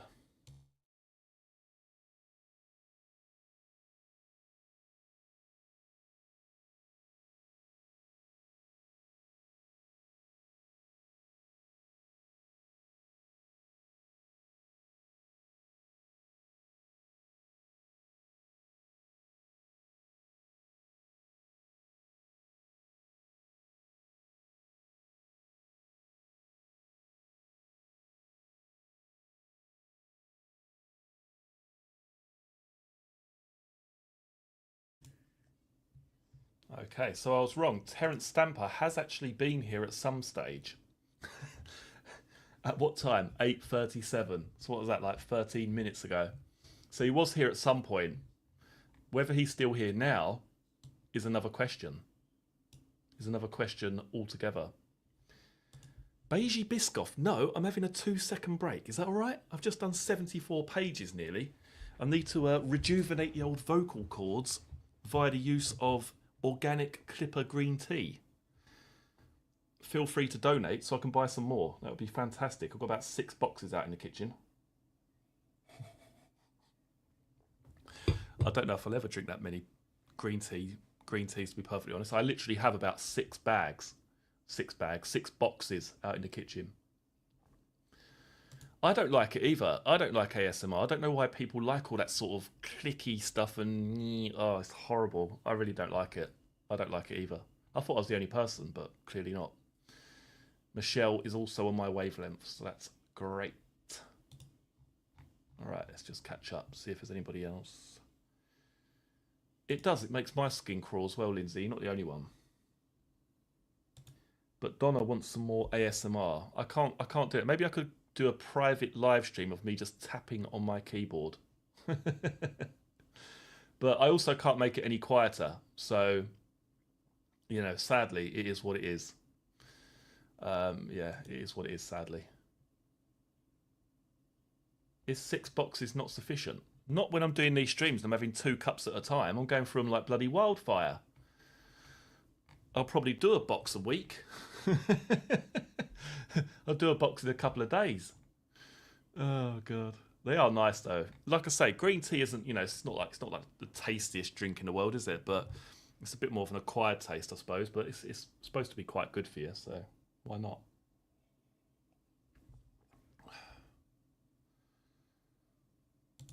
Yeah, same with me, Amy. The mouth slapping ASMR makes me ill. Yeah, anything like that, I'm not even going to do it because it will just annoy people. But I know exactly what you're talking about. Right, okay. We'll be starting again very briefly. And we've got another 15 pages left. No, not 15. 13 pages. Yeah, I could probably also do with that as well. Totem Crow, help the older cognitive functioning, especially when I'm trying to read 70 pages. And this is literally the first time I've read it. It's not the easiest thing in the world to do. Right, okay. Let's crack on, shall we? Right. But a helicopter hovering overhead. You see, I love all that sort of stuff. You know, like the spaceship sounds, like where, you know, you can get those oh, they've got colours, haven't they? Like blue noise or something, I think it's called. I love all that stuff, but just not that sort of mouth slapping, fingers on chalkboard type stuff. I can't stand that at all. Right. Anyway, let's get back to it. Okay, so I think they had a little bit of a break there. Let's just make sure the mic's on before I carry on. Yes, it is. Right. Okay. So, in the presence of the jury, Miss Lucy Letby, examination in chief by Mr. Myers. Right. Mr. Myers. Miss Letby, yesterday afternoon we concluded looking at the second event relating to child N, which is count 18. And we're looking at the third event now, which is the count 19 on our indictment. And this is the event on the afternoon of the 15th of June, shortly after 3 o'clock.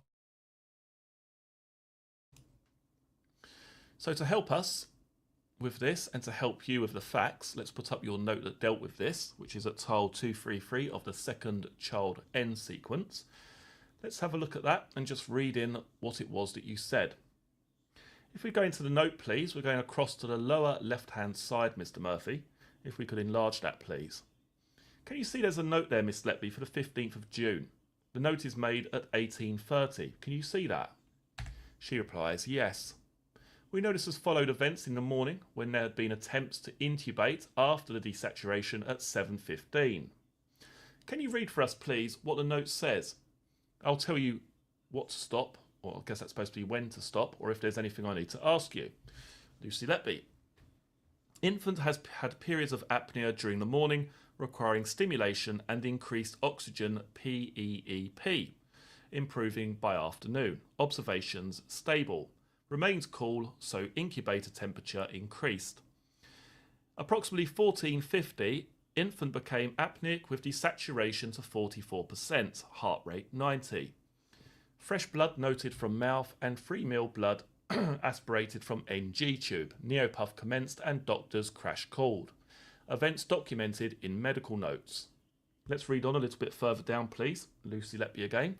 Unable to obtain secure airway. Dr. D and Reg Maybury, consultants Brewery and Saladi, unable to insert ET tube. Assistance gained from anaesthetic team. ×2 consultants also unable to secure ET tube. Intubation drugs given as prescribed. Ideal airway inserted and infant ventilated via this. Secured with ties from vent hat. Mr. Myers, we'll stop there. Taking a couple of the details there, that last detail. Ideal airway inserted and infant ventilated. Do you remember yesterday we looked on the chart where you'd written intubation? Roundabout, the timing varied across the two charts, but we have seen where you wrote intubation. Yes. Is that what you were referring to? She replies, it is, yes. Earlier in the note, there's a reference to free meal of blood.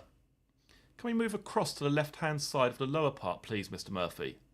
Where we can see right in the body of that, the centre of it, quote, fresh blood noted from mouth and free meal blood aspirated from NG tube.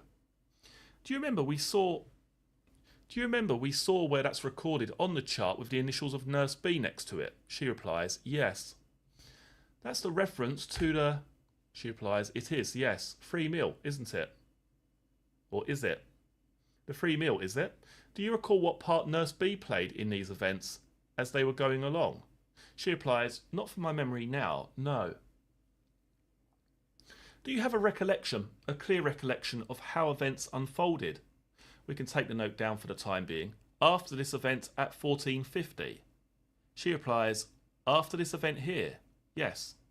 I have some memory, not in any great detail. Mr. Myers. What was the atmosphere like concerning child N as that afternoon went on? We see there were these multiple attempts at intubation. She replies, it was becoming increasingly chaotic. More and more staff were coming to try and assist. There was a sense of panic around the unit, I think. I think that we weren't sure how we were going to manage child N.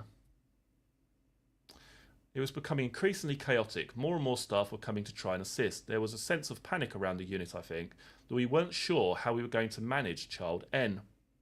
Mr. Myers. Do you remember how many people were present as the afternoon went on? How many people gathered? She replies, there were loads of people, I would say 10 to 15. Were you his designated nurse during this? She replied, yes. Were you the only person caring for him at any point? She replies, no, child N needed such care that he always had at least 2 members of staff with him. I remember child B helping a lot, and the doctors were near enough in the room the whole time. Mr. Myers. Do you recall what the plans were as the afternoon went into the afternoon? Does that even make sense? Do you recall what the plans were as the afternoon went into the afternoon? Is that morning into afternoon? I don't know. Into the afternoon, and there were continuing concerns about intubation child N, or intubating child N. And I mean intubating with an ETT. She replies, yes, once the Countess of Chester anaesthetic team had come over and not been able to intubate, a discussion took place with Alderhay, and it was decided that a team from Alderhay would come to assess child N.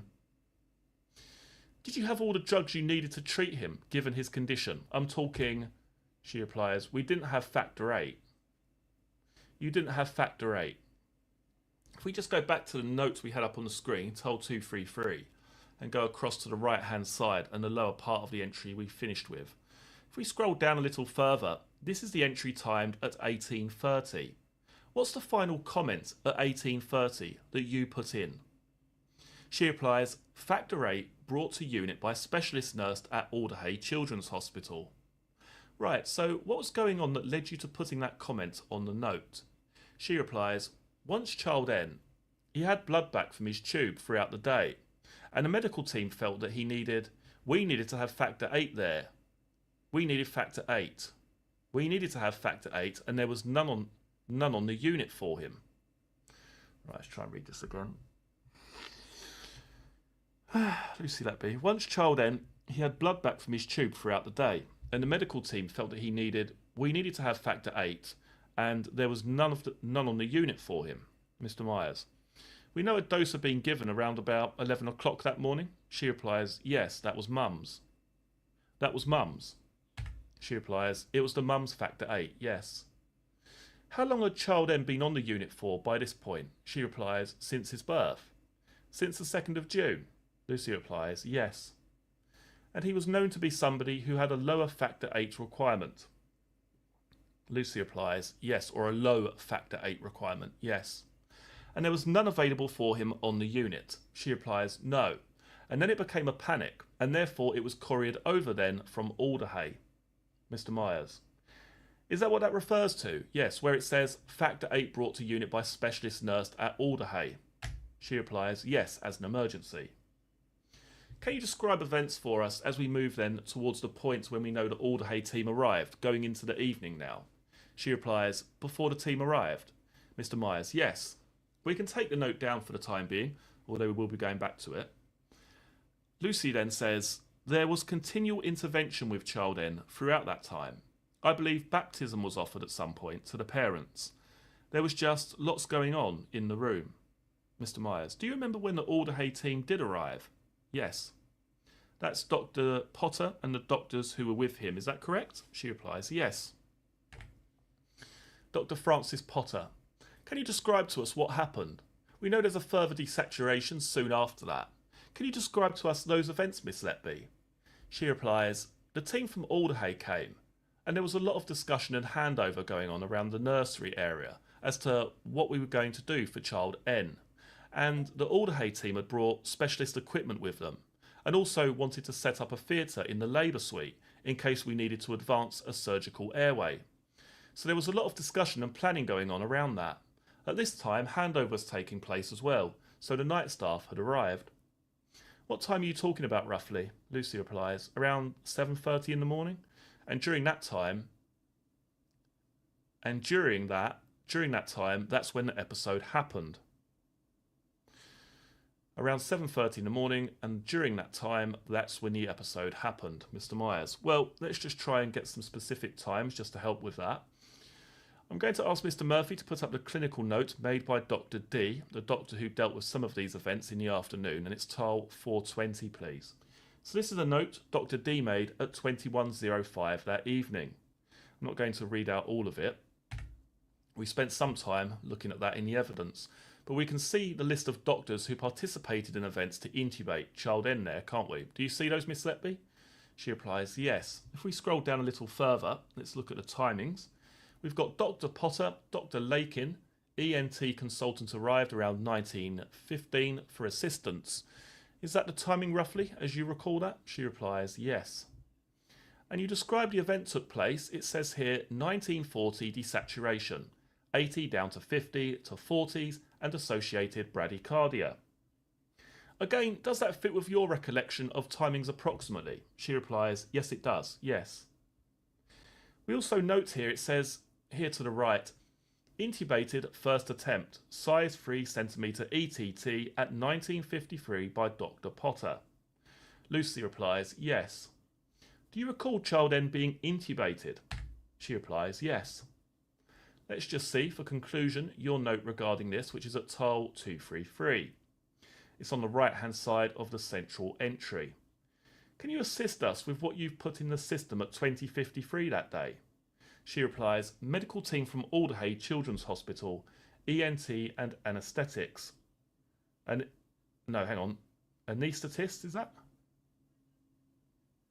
No, it is anaesthetics. Arrived approximately 1900. Assessed child N and decision made to attempt intubation in CLS theatre. Excuse me. And advanced to tracheostomy if required. Equipment and medications sourced. Observation stable. At 1940, profound desaturation to 30s with colour loss. Stiff and back arching became bradycardic. Neopuff in 100% oxygen commenced via IGL airway. Mottled ++ doctors present. Resuscitation commenced as documented. Drugs and fluids checked by myself and staff nurse Simcock. Care handed over. All events took place on NNU prior to moving to CLS theatres. Transport team arrived 2040. Medical care led by intensivist.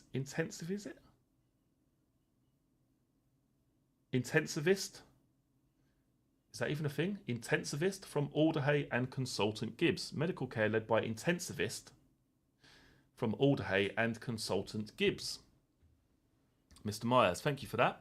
Do you recall who was present at the time that this desaturation happened at 1940? She replied, there were multiple staff there. Can you help us with specifically who or not? I'm not asking that critically, I'm just asking if you can. She replies, I know I was talking to Belinda Simcock at that time, handing over. I couldn't recall exactly who was where, but there were multiple members of staff. Mr. Myers, how much of a focus was Child N for all the medical staff present? She replies, he was the focus of the whole unit at that point. Thank you. How were you feeling as events were building up around 7 o'clock through to the point that Child N was intubated? She replies, he was a real concern. We were all very worried about him. And to have that many experienced staff intubating and not being able to secure a tube, we were really concerned for Child N.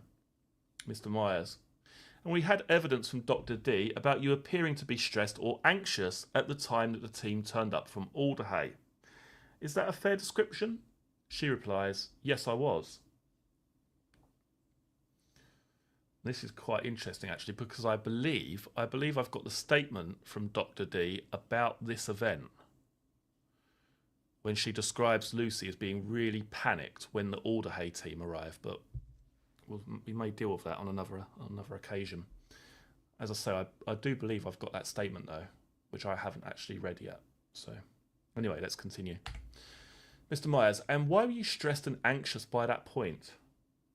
She replies, it was something I'd never experienced before, and I've never known staff to come from other hospitals or other departments within the hospital.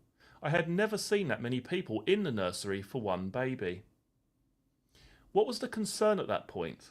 She replied, the concern was that we wouldn't get an airway for Child N, and he would have to undergo surgery, which again is something I'd never seen or heard of before. How did that make you feel, the thought of Child N undergoing surgery like that in those circumstances? She replies, it was frightening. For what or who? For his safety. We wanted him to be well, and the fact that we couldn't manage his airway was concerning. Who did take handover over this period? She replies, Belinda Simcock.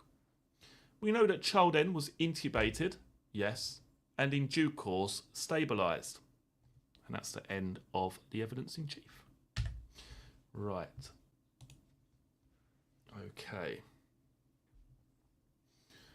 So let's remove that banner very quickly.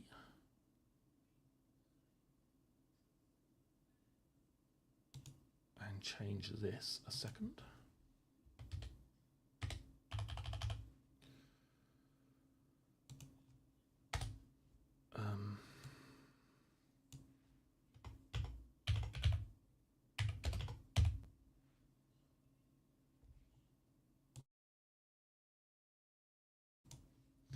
Okay, so up next, court transcripts, Lucy Letby cross-examination, Child N. Save. Okay. Right, let's just catch up with a chat very briefly before we get into Lucy Letby's cross-examination, again on the same case, focusing on Child N. Let's just scroll back, make sure I haven't missed anything. Right, okay. Let's now start with cross-examination. And as I say, don't forget to hit the like button down below if you wish to support the stream in any way, shape or form. You can find out how to do that down in the video description box below. What I'm about to play you now is Lucy Letby's cross-examination, again on the same case.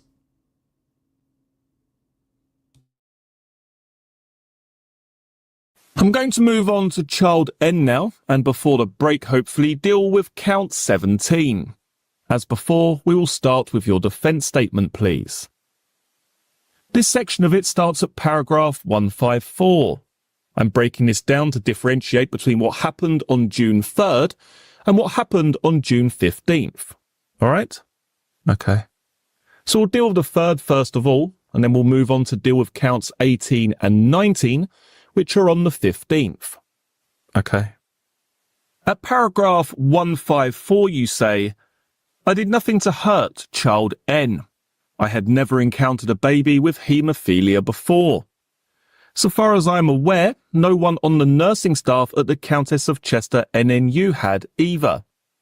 It seemed that the doctors were in the same position. It appeared that no one knew specifically how to care for a baby with haemophilia. At various stages during his care, the problem seemed worse because no one knew how to deal with this. At paragraph 156, I can't recall who I was looking after on the night shift of the 2nd to the 3rd. I do not think child N collapsed during this shift. He did require a little oxygen, but otherwise there was no significant concern. I do not think it is accurate to say he was screaming for 30 minutes. Is that what you said? Yes. I want to start then, please, with what you said in answer to questions from your own counsel.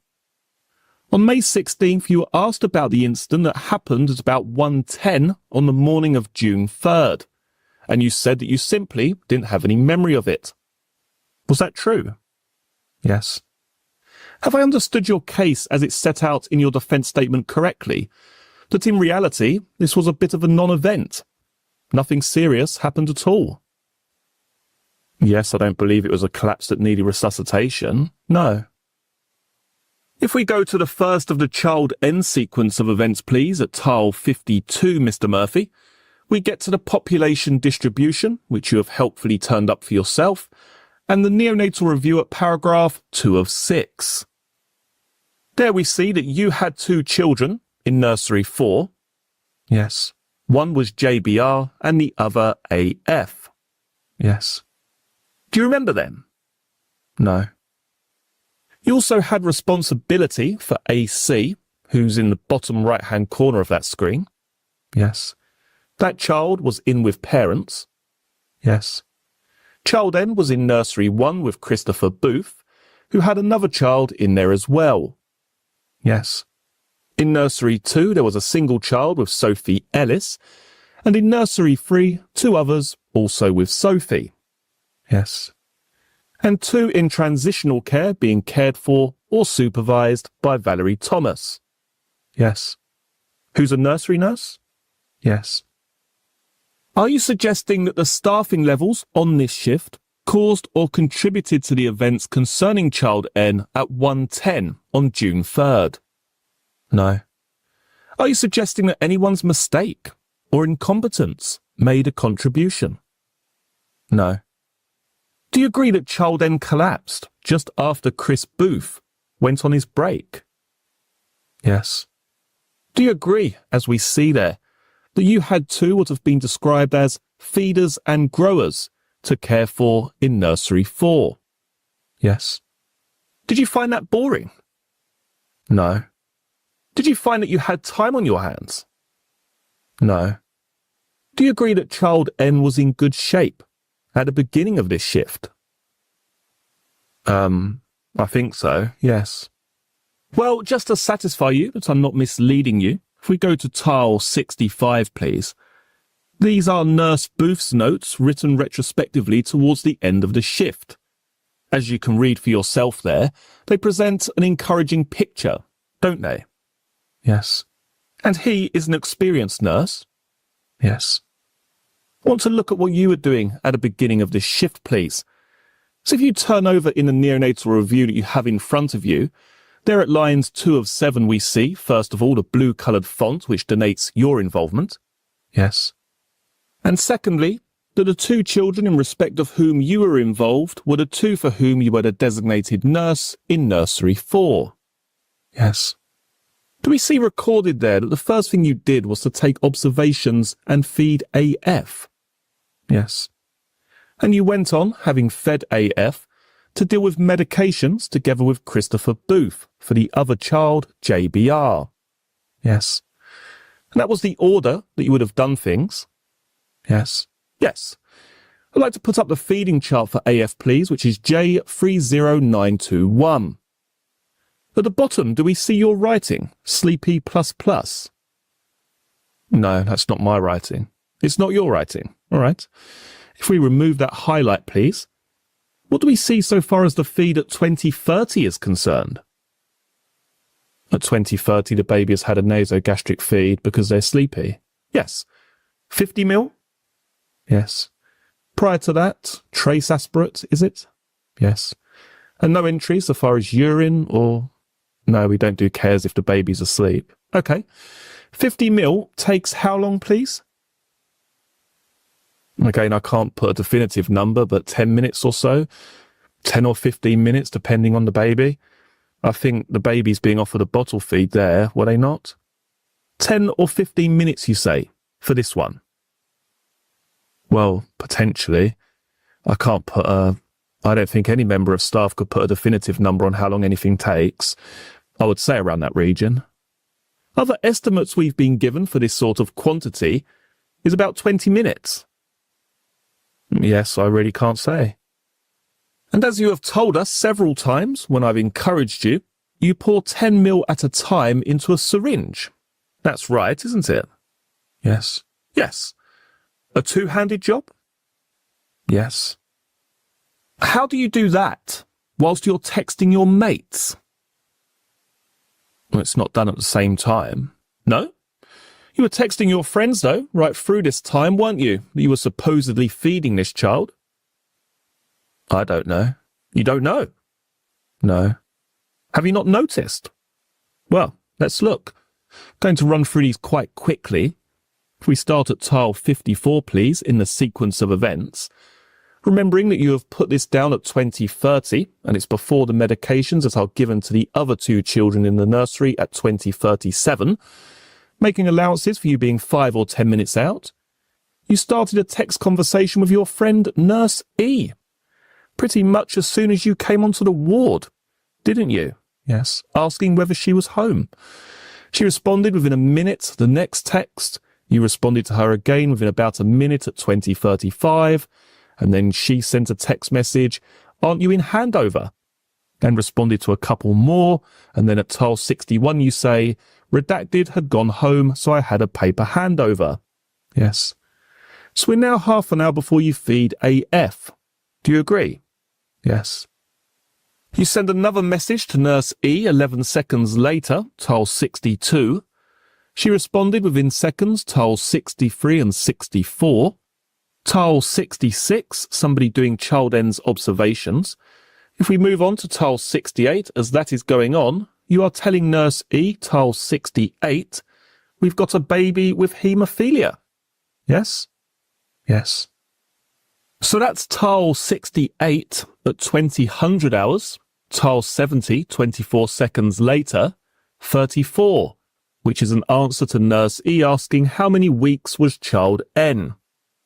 Tile 72, a minute later, less than a minute later. Everyone a bit panicked by seams of things, although baby appears fine. She said, male. You say, yes. She says, factor 8. You say, not sure. I only know what's on the handover sheet as doctors are in with him doing a head scan. You then send another reply/message within 15 seconds. Oh, had a weird Facebook message from Dr. A earlier. Yes? Yes. She replies straight away, lad with haemophilia when worked in community with Leighton on placement. And you say, oh, okay, I'll have to Google it later. I don't know much about it. 2004. So this is 7 messages within 4 minutes. Yes? Yes. She then says, have to be careful with cannula. Then, give factor 8 or factor 9. Have as an infusion for the rest of your life. And you reply immediately, wow. She then sends you 7 messages between 2008 and 2011, tiles 84 to 90. Just scroll through those, please, Mr. Murphy. You then reply at tile 91, complex condition. Yeah, 50-50 chance antenatally. You'd been Googling haemophilia, hadn't you? No. So when you say, I'll have to Google it later, I don't know much about it, you didn't intend to Google it? Yes, but not at this point, there and then. Why not? Because I wouldn't have been on the computer on Google in the unit. Your phone has Google though, doesn't it? Yes. What was in your hand as this was all going on? My phone. That's where you got that information from, 50-50 chance antenatally, isn't it? From Google, Dr. Google. No, the 50-50 chance is something that staff would know. I didn't know any details about the condition, other than it's complex, and that if Mum has got it, then it's a 50-50 chance that the baby will have it. And the text continued, 93 please. How's Z? You reply at 94, 5 minutes before you're about to feed AF. Great in cot alternate B bottle NG feed. Is that right? Yes. She replies R and says, is redacted better at tile 96. At tile 97, 4 minutes before you're about to feed AF. FFS. Mel asking me how to make up 12.5%. Yes? Yes. Were you really unhappy with Mel? No.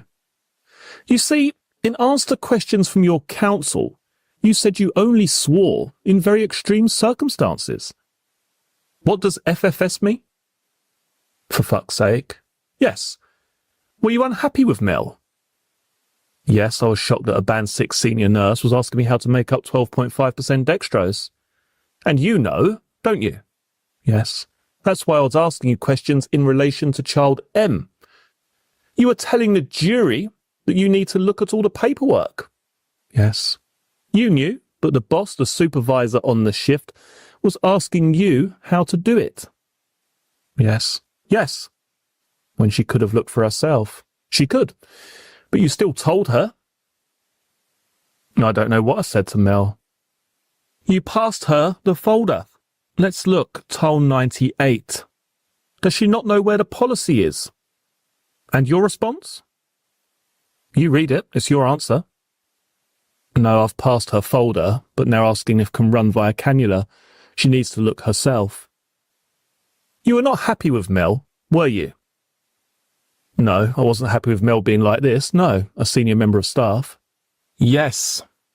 Tile 100, a minute before you're about to feed AF. Redacted is great, still on monitor but hoping to stop over weekend. Then your friend Nurse E, is she in charge? Referring to Mel, no doubt, is that right? Yes, I would assume so, yes. And then, other redacted gone? Then according to your record, you start to feed AF, but within a minute, tile 103. What are you saying? Yeah, in charge. And then 19 seconds later, what did you say? No, redacted slow with feed, but getting there. She replied within a half a minute of the previous text, 106, while you are feeding AF. What did you say? Oh, haha, I was talking about redacted. She replied, and then you sent a couple of emojis at 108. This is all while you're feeding AF, isn't it? How do you do that? How do you text while you're doing the two-handed job of feeding a child? You can't. No. Well, you can. There is a way of doing it, isn't there? To feed a child very quickly, isn't there? You think I pushed it in? I do. You tell the jury. No, I did not. How do you push it in? How would you push it in, if that's what you wanted to do? Put the plunger on the end. Yes, that's what you were doing, isn't it? No.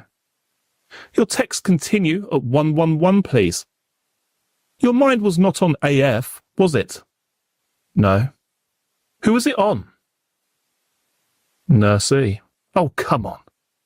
Who was it on? Well, in this specific message, Dr. A. Yes. And Nurse E knew you were sweet on Dr. A, didn't she? There was nothing between me and Dr. A. Did Nurse E think you were sweet on Dr. A? What do you mean by sweet on? Had a crush on him? No. Well, let's see how she replied then. 112. This is about your weird, strange, message from Dr. A earlier. Did you? Saying what? And without me reminding you, can you remember what the next thing was she said? No. Really? Yes. Let's look. What does that mean? Is it a reference to the Royal Marines? I don't know. You don't know? Go commando. You don't understand what that means? Well, you understood it because if we go to 114, you found it highly amusing. So what did you understand the message to mean? I don't know. I can't say right now. I don't know. Do justice to yourself. What did you understand go commando to mean? I don't know. Did you think this was an army reference? You being from Hereford? I don't know. These messages continued. I'll just concentrate on the ones from you. 115, that's 2039. 118, 2040. 119, 2041. 121, 2043. 124, 2044. 126, I don't flirt with him. That's a response to her message at 122 where she says, he's as flirty as you. Are you still saying you don't know what go commando means? Yes. So we've just seen there that you were, I would suggest, texting non-stop in the time window that you were recording, having fed AF. How did you manage that? I couldn't feed a baby while texting, so it must have happened at a different time. What must have happened at a different time? The feed. The feed? Well, when? I can't answer that. I don't know. Or the alternative is, to use your phrase, you pushed it through. No. Is that a phrase in usage in the NNU? Pushing it through? No. Where did you come up with it from? Because that's been suggested to me many times. Not that phrase, pushing it through. Well, how else would you describe it? I'm more interested in how you describe it. To put the plunger on the end would involve pushing the feed through. Yes. If we go to tile 161, please, going back to child N, here we see Dr. Lochnane's notes timed at 22:55. Can you see them there? Yes. And by this stage, enteral feeds were being contemplated for child N, weren't they? Can I see further down? Of course. Mr. Murphy will help us. I think we need to go on to the next page as well. Actually, I think we've just gone past it. It's my fault being too eager. It says feed 60 mg day. That's 10% dextrose. Yes. Consider starting enteral feeds. Gas normal. Yes, exactly. Now we know that child N collapsed at 0100 hours, and that's at tile 171. If we go straight to 172 after that, please. So that's the event marked. Sorry, just pausing there for a second. We see that Christopher Booth recorded some data at 0100 hours. Yes. Then if we go to his note, please, at tile 172, no doubt you remember his evidence, and we'll stay with this version of it, but we can go to the original if you want to. Whilst he was on his break, it says, child N crying ++ and not settling, became dusky, desaturating to 40s. That's very serious, isn't it? 40s. Yes. Responded to facial oxygen within 1 to 2 minutes. In your experience, how long does it take for a child to desaturate right down to the 40s? That's dependent on the child. Sure. But in general terms. Sometimes they can drop straight away, or sometimes they have a continual drop in their saturations that will take several minutes. Yes, that's a collapse, isn't it? No. So desaturation to a life-threatening, as we've heard from experts, level of the 40s. You don't classify as a collapse. No, because the baby's needed facial oxygen, which is not a resuscitation measure, and has recovered within 1 to 2 minutes. So oxygen doesn't resuscitate a desaturating baby. Is that your evidence? I don't think you can class oxygen as resuscitation. We used facial oxygen on a day-to-day basis for babies like this. Well, child then collapsed, according to... Well, let's look at Dr. Lochnane's note, if we can, please. TAL 174. Do 173, just to put this into context. We see Dr. Lochnane coming into the NNU at 107. Do you see that? Yes. We see her note at 110. Yes. Just reminding ourselves of what it was she noted. DSAT, unsettled, increased work of breathing. Got upset, looked mottled, sat down to 40% in 100% oxygen. On my arrival, 40% oxygen, screaming. Do you remember the look of surprise on Dr. Lochnane's face when she was sitting where you are, when she saw that word that she had used? Yes. Screaming is very unusual, isn't it, in a child of this age? Yes. Chris Booth had gone on his break, hadn't he? Yes. And you took that opportunity to sabotage child N, didn't you? No. This was your doing? No, it was not. Did you want to be in nursery 1? No. We have heard other babies in this case screaming, haven't we? Yes, to some people, yes. Child I. 3 weeks later, one that we'll come to later today, hopefully, child O.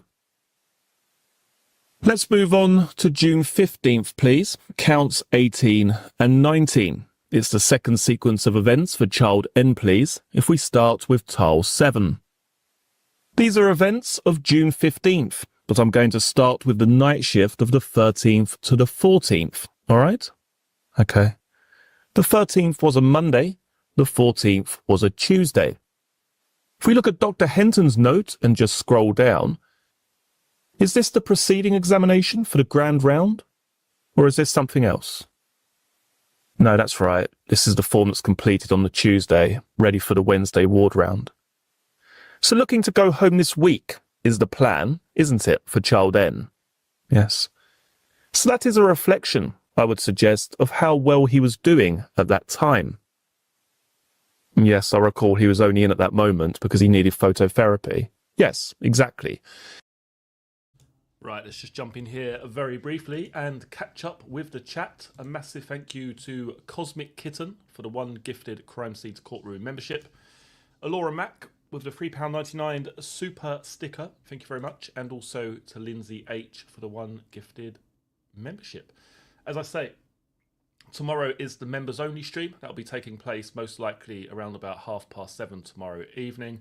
And we're going to be looking at a different case tomorrow night in terms of 2 of a set of triplets who have gone missing in Scotland. So as I say, yeah, we're going to take a look at a different case tomorrow evening for that particular live stream. Valor Hawks with the 1199. Oh my God! Thank God I can finally use that sound clip this evening. Excuse me. Thank you so much for the Valor Hawks. Greatly appreciated.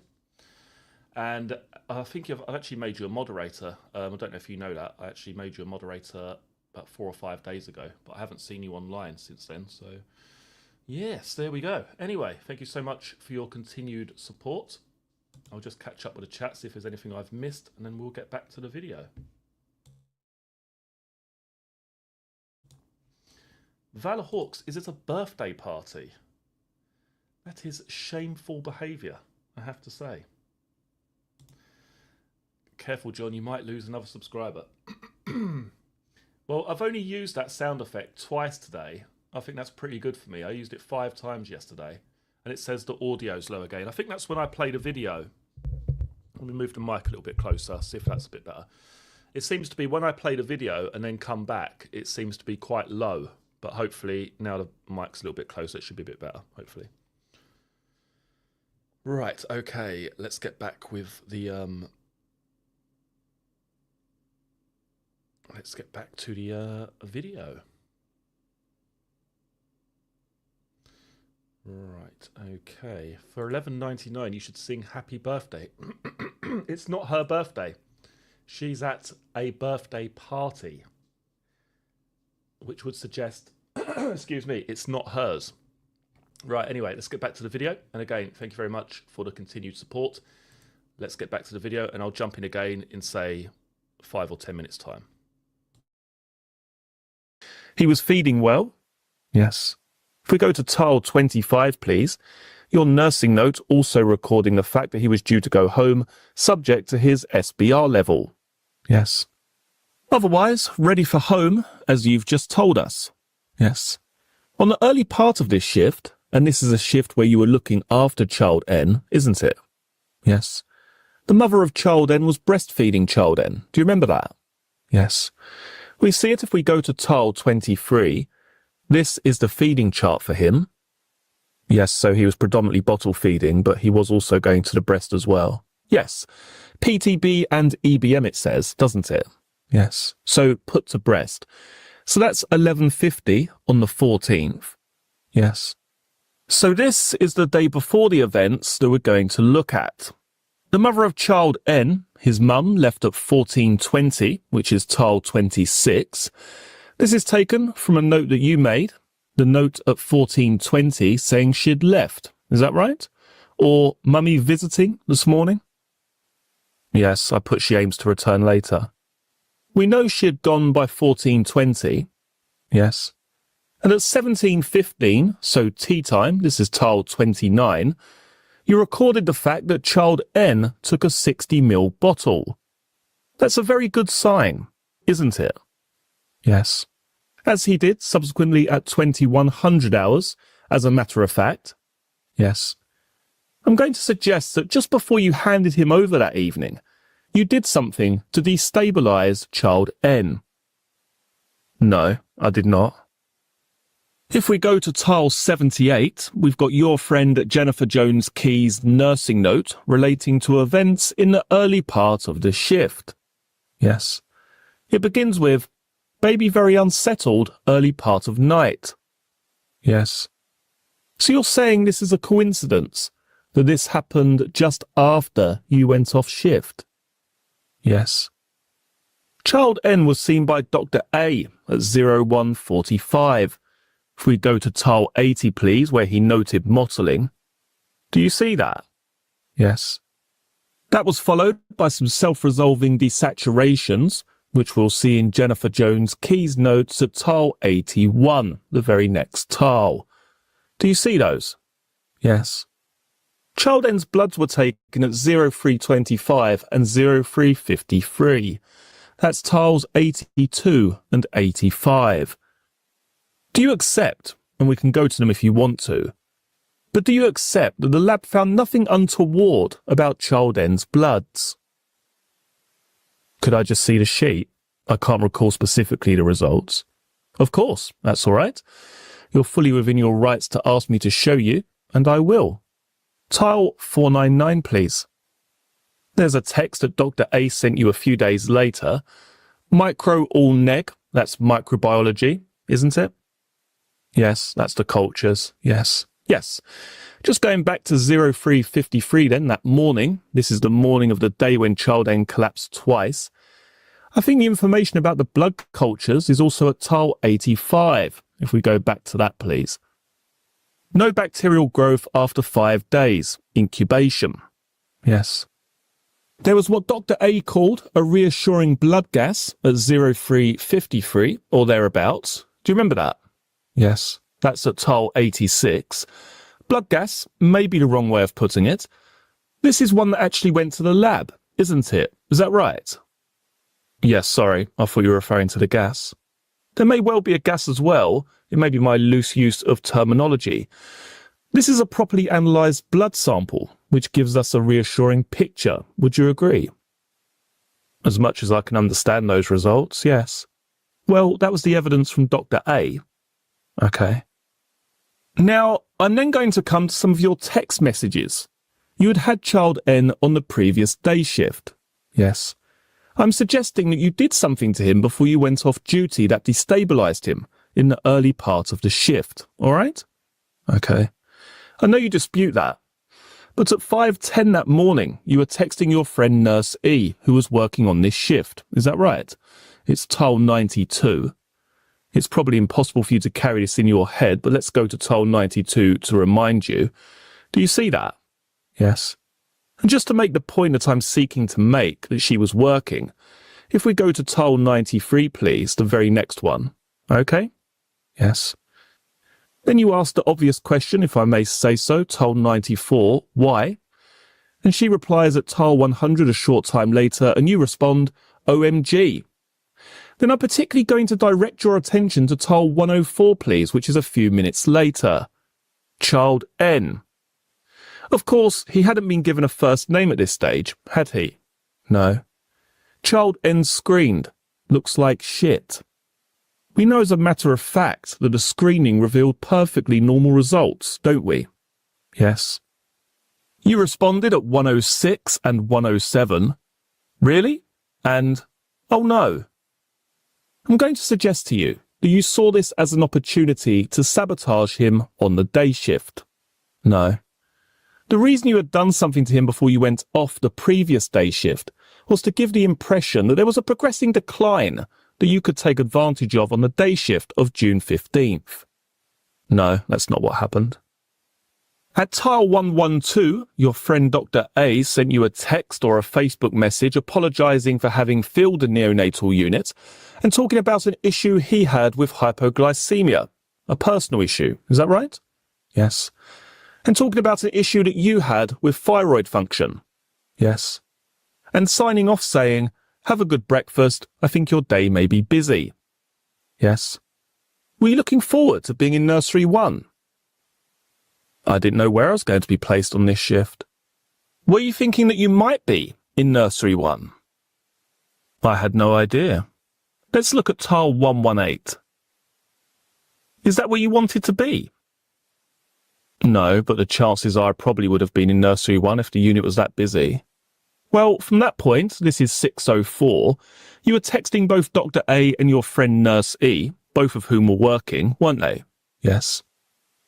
The text continued until 6:27 at tile 128. This was a response to Nurse E sending you one saying, yeah, I've been about 12:30 both nights. You were talking about when you took your breaks? Yes. Do you remember that conversation? Yes. So just to put this into context, you and she were talking about when to take a break. She said that she was habitually doing it at about 12:30 on nights, and you had actually said, yes, I've started going 12 sometimes on nights. Yes. All right. I think the gist of the conversation was if you got a break in early, you were less likely to lose your break. Yes. Child N was in good shape, I'm going to suggest. If we look at tile 134, this shows that at 7 a.m, Child N was getting some fluids. Is that right? Yes. His bowels had opened. Yes. Scroll down to the bottom, please. Nothing else untoward there, is there? No. And so far as the readings are concerned at the beginning of your shift, of course these things have to be looked at as a trend, as we know, but so far as the 7 o'clock and 9 o'clock readings are concerned, there's nothing concerning there, is there? No. No. And I'm going to suggest that when you took over Child N that morning, so far as the charts were concerned at least, there was nothing suggestive of there being a problem. Albeit, we know there was an issue when you went in shortly after 7 o'clock. Yes, so I agree at this point his observations were normal, yes. All right, let's look back at what happened as you were arriving. Going back to the sequence of events, please, at tile 135, Nurse E, who was working, was telling you that Mina Lapalainen was in charge for your shift. Is that right? Yes. And if we go to the very next tile, 136, do we see that you go into the neonatal unit? Yes. At 7:10. The next tile, 7:12, has you going from the labour ward to the neonatal unit. So that's 2 minutes later. Yes. What route would you have been taking to have gone through those doors at those times? Do you know? So I've come onto the neonatal unit and then gone through to the labour ward and then have to come back in. Come back in? Yes. Any reason why you'd go to the labour ward? The labour ward is where the scrubs are kept, where the toilets are. I couldn't say definitively now why I went to the labour ward, but it's common practice. We do go to the labour ward for things, yes. So this shows, doesn't it, that you are certainly in the neonatal unit by 0712. Yes. And within 3 minutes, child N, as he had done in the early hours of the 3rd of June, had both desaturated and was crying. I don't recall if he was crying. Well, I'm going to suggest to you that was the evidence. But what do you remember? I don't really remember. I just remember being in the doorway talking to Jennifer, and I just arrived and his alarm went off. Just as you arrived? Yes. While she was feeding another child? Do you remember that bit of evidence? Yes. Presumably, if she's feeding a child, her attention would be directed towards that other child in the room. Yes.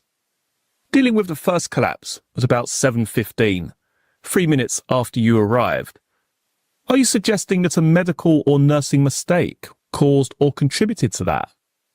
No. So far as his subsequent collapses during the shift were concerned, are you suggesting that any mistakes or negligence or incompetence caused or contributed to those? I don't know whether the issues with gaining endotracheal tube access made a difference. I don't know. Why did you head straight for nursery 3 when you got in? To talk to Jennifer, who was my friend. But you had been, as we have just shown from references to the text messages, you'd been talking to Nurse E, hadn't you? Yes. Wouldn't you normally have gone to speak to her, given what you'd been talking about? No, I'd spoken to Nurse E via text. I've gone through to speak to Jennifer.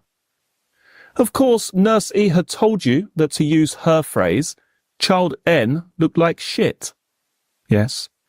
And you saw that as an opportunity, didn't you, to sabotage him? No. And you also saw it as an opportunity to make it look like you had inherited a problem from the night shift. You sabotaged him, in effect, on the night shift by going in early. No. You'd set him up to fail at the end of the previous day shift, and you were in there before your shift started, making a beeline for him to make it look like he came from the night shift with a problem. No. Do you remember Jennifer Jones-Key's evidence about the circumstances in which child N collapsed at about 7:15? Not in its entirety, no.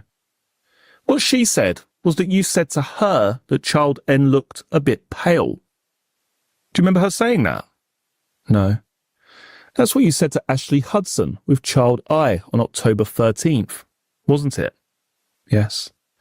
Let's just look at your defence statement, if we can, please. It's paragraph 158 that I'm particularly interested in. But if you want to refer to anything else, you say so.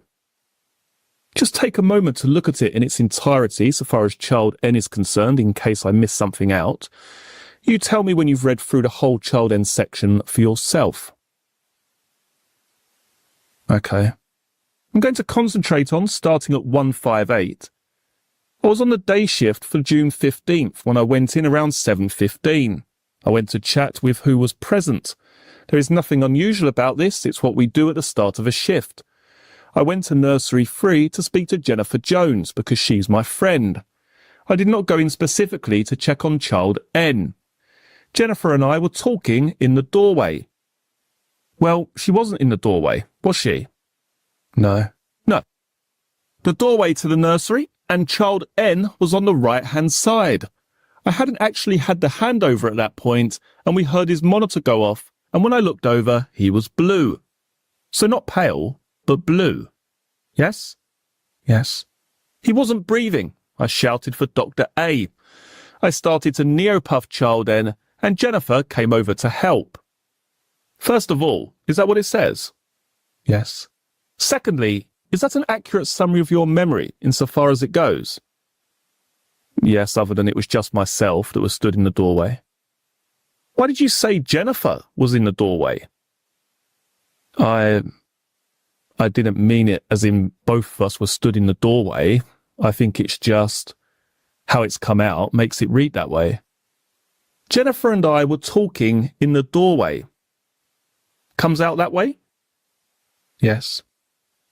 When you were being asked questions by your own counsel, you said this. I went to speak to Jennifer Jones-Key as she was a good friend of mine. I was ready to start to talk to her. I was going to talk to Jennifer. I'm not aware that handover had been allocated. Do you remember saying that? What did you mean by, I was not aware that handover had been allocated? So at that point, the formal handover process had not happened, so I hadn't had a full handover on the unit of who was looking after who at that point. Weren't you saying, in answer to your own counsel, that you at that point didn't know who it was you were going to be looking after? I didn't know until I got onto the unit, no. I can't remember at what point Kate Percival Ward told me I'll be having child N. You knew as soon as you got in, because if we go to tile 138, I've escaped being in 1, back in 3. Yes, so I must have been told at that point I was going into nursery 3. Yes, as soon as you'd come through the door, you knew that's why you went to nursery 3, wasn't it? No. Just think about that. Are you really saying that that wasn't the reason you went to nursery 3? No, I went to talk to Jennifer, which is what I would do on most shifts if she was in. Going back to your evidence, you then said, within minutes, child N's monitor went off. I was in the doorway.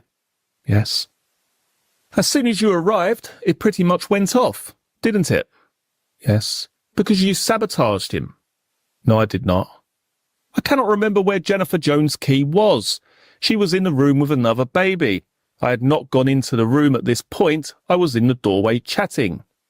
Yes. She was attending to a baby that was not child N. Yes. He, presumably child N, was bluish and not breathing properly. Yes. Jennifer Jones-Key finished with her baby and came over to help. Child N recovered, but within minutes it happened again. This was a serious event, wasn't it? Yes.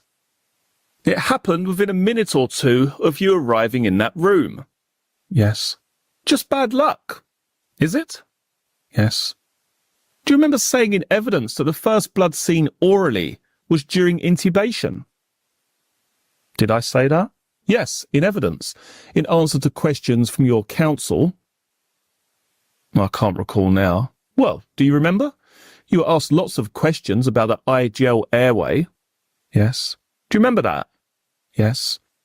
And you were taken to your interviews, the detail of your interviews, and Mr. Myers was seeking to elucidate from you what you meant.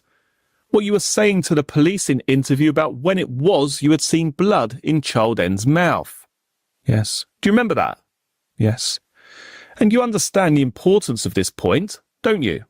Yes. Yes. Because if there was blood before anybody tried to intubate child N, that potentially could be worse for you, couldn't it? Yes.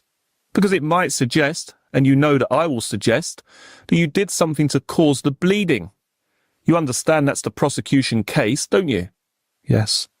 So the swelling to the epiglottis, the swelling to the throat, the blood coming up from under the vocal cords, all features that we have seen in other cases, but are features of child N's case on this day. Yes. And you know, don't you, that we suggest that was because you sabotaged him. Yes. Right. Okay. So we know where the battle lines are, if you like. You understand, don't you? Yes. Okay. What I want to understand before the break, if we can please, is I'd like you to tell us when you are saying blood was first seen orally on June 15th, in the case of child N. So the only time I remember definitively seeing it was at about 3 o'clock that afternoon with the IGL airway. I can't remember specifically when else I've seen blood. But of course you've, in preparation for me asking you questions, looked at the notes, haven't you? Yes. You've looked at what you have said in interview. Yes, in interview I was referring to the 3 o'clock incident. Well, I know that's what you say, and you will understand that we don't accept that. You understand that, don't you? So when you say definitively, what do you mean by that in this context? Sitting here now, I cannot say with 100% accuracy when I saw something. Okay, what about if you've written it down at the time? What does that tell us definitively? That's what happened around that time. Right. So if you have written down in the paperwork that you saw blood much earlier than the IGL airway was used, would you accept that as definitive evidence from you that there was blood at that time? Yes, although it may not have been seen by myself. That might have been information I was told that I've then written onto the chart. And who else would be giving, before we start going through these records, which we will, who else was in a position to be telling you, the designated nurse, about blood? The medical team that were dealing with child N. Right. So initially, at least, on this particular shift, are we talking about Dr. A? Yes. And do you accept what Dr. A says about it, or do you not accept it? Well, I can't recall all of his evidence now, but if that's what he says, I can't say whether that's true or not. I didn't look down his throat. Well, Dr. A's not one of the gang of four, is he? No. Did Dr. A have it in for you, as far as you knew? No. He was a good friend of yours, wasn't he? Yes. Who you say you loved as a friend? Yes, as time went on, yes. Do you accept what Dr. A says about this initial desaturation, about the handover time, about it being concerning, to use his word? Yes. Can you remember what you said to the police about what you remembered about these events when they questioned you about them? No. Let me just remind you, if we go to interview bundle number 2, please. You say, "Oh, did I have the baby from 7:30? About halfway down. Do you see that?" Yes. They say, "Something's happened for him to be moved." And you say, "Something's changed there because he's gone from just temperature obs to full obs," which is what we looked at before at 0100 hours. Yes. And then over the page you say, "The first observations are at 9 o'clock. You were then asked a question, "Do you remember when the first attempts to intubate were?" You say, "No." And you say, "When I've taken over at 9 o'clock, the line was occluding." Yes. And you then go on to refer to the further entries on the chart. Yes. Had you completely forgotten about the serious, or concerning, to use Dr. A's word, concerning desaturation at 7:15? Yes, at this point, I did not connect child M with this baby. No, I was reading purely from the notes, and it looked like at 9 o'clock I had taken over care. I see. I had no memory of who child M was at this point. Let's just look at your nursing note, please, at tile 151. As always, if you want to go to the original behind this, which has more information in it, you please say so. Okay. But let's look at what we've got on the screen for now. This is you writing it up at 13:53 that afternoon. Yes. When things would have been very fresh in your mind, wouldn't they? Yes. You would not have forgotten about the desaturation at 7:15, would you? No. No. What you write is this. Written for care given from 0730 to present. So you're not referring at all to events at 7:15, are you? No, because at that time he was still under the care of Jennifer Jones. Well, he was. But who discovered him? Well, we were both there. Who discovered him? We both heard his monitor. I went over to him. He was looking a bit pale, your words to her. This has echoes, doesn't it, of Child I and Ashley Hudson? I don't recall commenting he was pale, but... Well, just thinking about Child I for a second. You wrote that one up, didn't you, in the nursing notes? Yes. Why? Because that was a serious life-threatening collapse that required resuscitation. I then took over Child I's care. This was concerning, that the child continued to collapse throughout the day, and then you took over his care. So why didn't you write it up? I don't feel that it's the same context at all of having some desaturations compared to finding Child I and her needing full resuscitation. The answer I'm going to suggest to you is because you were hoping to create the impression in the paperwork that these were all events that had happened before you arrived. No, I disagree. It says, infant transfer to nursery 1 on handover. Mottle desaturating requiring neopuff and oxygen. Capillary refill 3 to 4 seconds. Cold to touch. You had written out the events of your arrival in nursery 3. hadn't you? Yes. Why? I've taken over child N's care from 7:30. Let's go to the original, please. What time is this note written? 14:10. Decision made to intubate. Drugs given as prescribed. Unable to intubate. What does the next few words? Fresh blood noted in mouth and yielded by suction ++.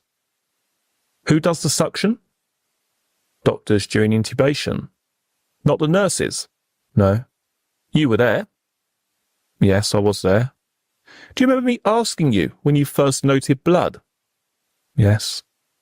What does this note, made at 13:53, suggest was the time you first saw blood? After attempts to intubate. Yes, but the eye gel doesn't come into play until a good hour or two after this note is made, does it? No. No. What's your explanation for that? For what? The disconnect between the evidence you gave to the jury that the first time you saw blood was when the eye gel was used, and the note that you have made between 13:53 and 14:10, please. The first time I definitively remember seeing blood was prior to the eye gel insertion. The first time you definitively remember seeing blood was prior to the eye gel insertion. Well, this is prior to the eye gel insertion, isn't it? Yes. It's a good hour before the eye gel insertion. Yes. Child N was bleeding from when you first got involved with him that day, wasn't he? No. You will remember, just before the break, that I was asking about the nursing note that you made at just before 2 p.m. Yes. One of the issues that we began to deal with before the break was the point at which you first saw blood. Yes. And the suggestion from the prosecution that that was before Dr. A tried to intubate child N. Yes. And your counterposition that the first time you were aware of any blood was sometime immediately before the eye gel insertion. From my memory, yes. I know there was blood before that. Yes. Yes. Well, there was a lot of blood before that, wasn't there? Before the eye gel, wasn't there? Yes. Yes. Because you will remember, and I think we dealt with this as well before the break, that I reminded you about a series of questions and answers that passed between you and your counsel, where there was an analysis of the interview and what you meant by saying various things at various times with relation to the appearance of blood. Yes. Am I correct in suggesting that the position you reached as a result of the questioning and answers you gave was that the blood was just before the eye gel? Yes, because that's what I thought was being referred to in this interview. Yes. Right. And for example, one of the parts of the interview that was referred to was page 20. So it's the first of the child N interviews on the 10th of June 2019. So this is your second arrest. Yes. So this is a case that made itself known to you, or an accusation that made itself known to you on your second arrest, not your first. Yes. If you look at page 20, the officer is asking you about blood and says, so if what you just said, Lucy, you're happy in your memory that there was blood present before attempts to intubate, is that what you've just said without the tube, before you've tried to put in the tube? And you say, yeah. Yes. Then this question, and that's from your memory because it's not clear in the notes there, is it? And you say, no, but because I have documented it here, haven't I, at 9 o'clock when I've done his cares, that there's fresh blood when I've checked the tube. That's a reference to the NG tube, isn't it? Yes. But what you're saying there clearly, I suggest, is that before 9 a.m. on June 15th, you saw blood. No, I disagree.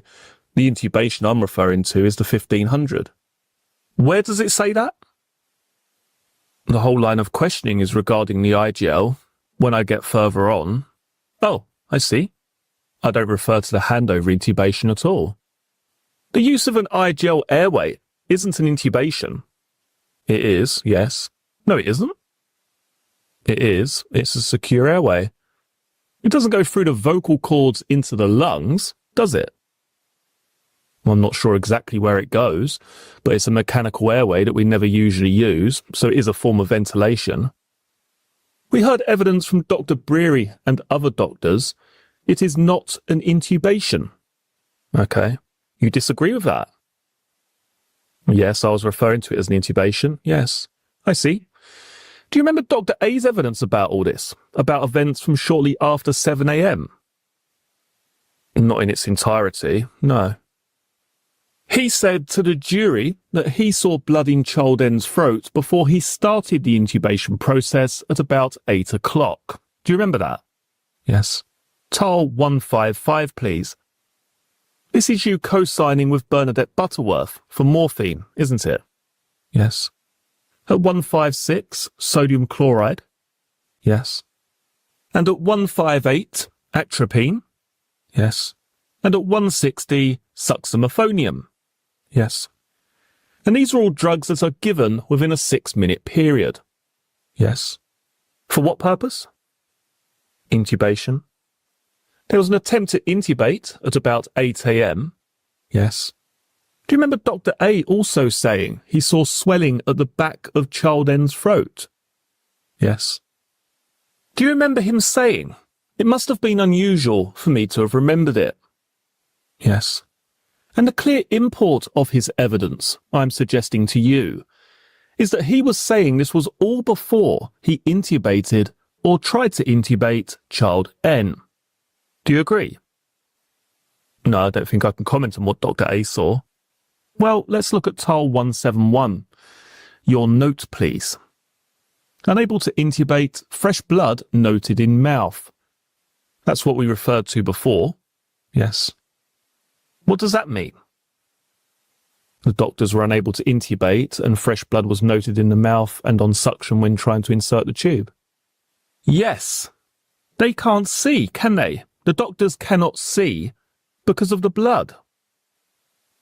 Well, I think you'd have to clarify that with them because that's not a view that I would see as a nurse, so I can't possibly comment on what exactly Dr. A saw.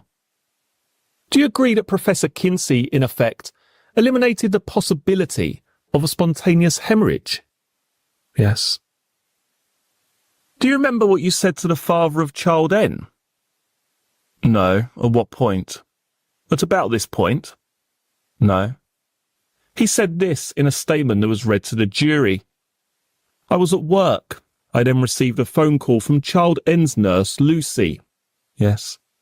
Lucy said that Child N had been a bit unwell in the night, but she said, he's okay now.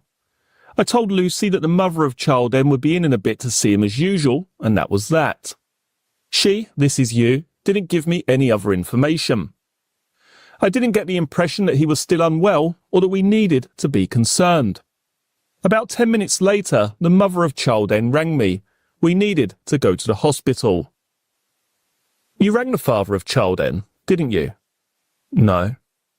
Why was that evidence agreed? I don't know that it's agreed. It was. Okay, I think there's a written note by Bernadette Butterworth to say that she spoke with the parents. Is there? You think about that. Well, I don't recall speaking to the parents myself. Tile 169, please, as you've brought it up. Can we have the original, please?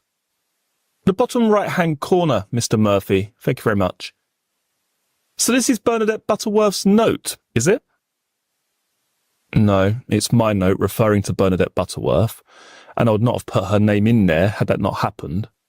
Because you don't make false notes. No. I think there's a note by Bernadette Butterworth to say that she spoke with the parents. That's what you just said.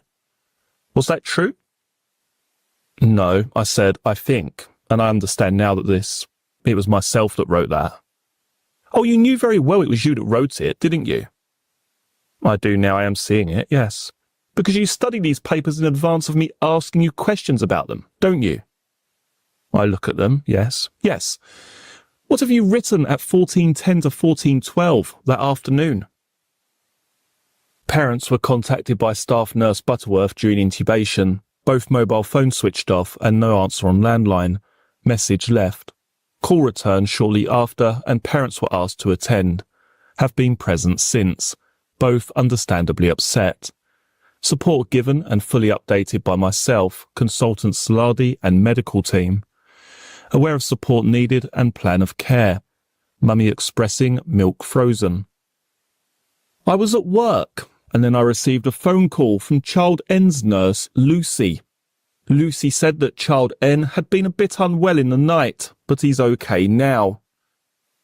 That was the agreed evidence. How does that agreed evidence live with your note? And there's a difference in recollection.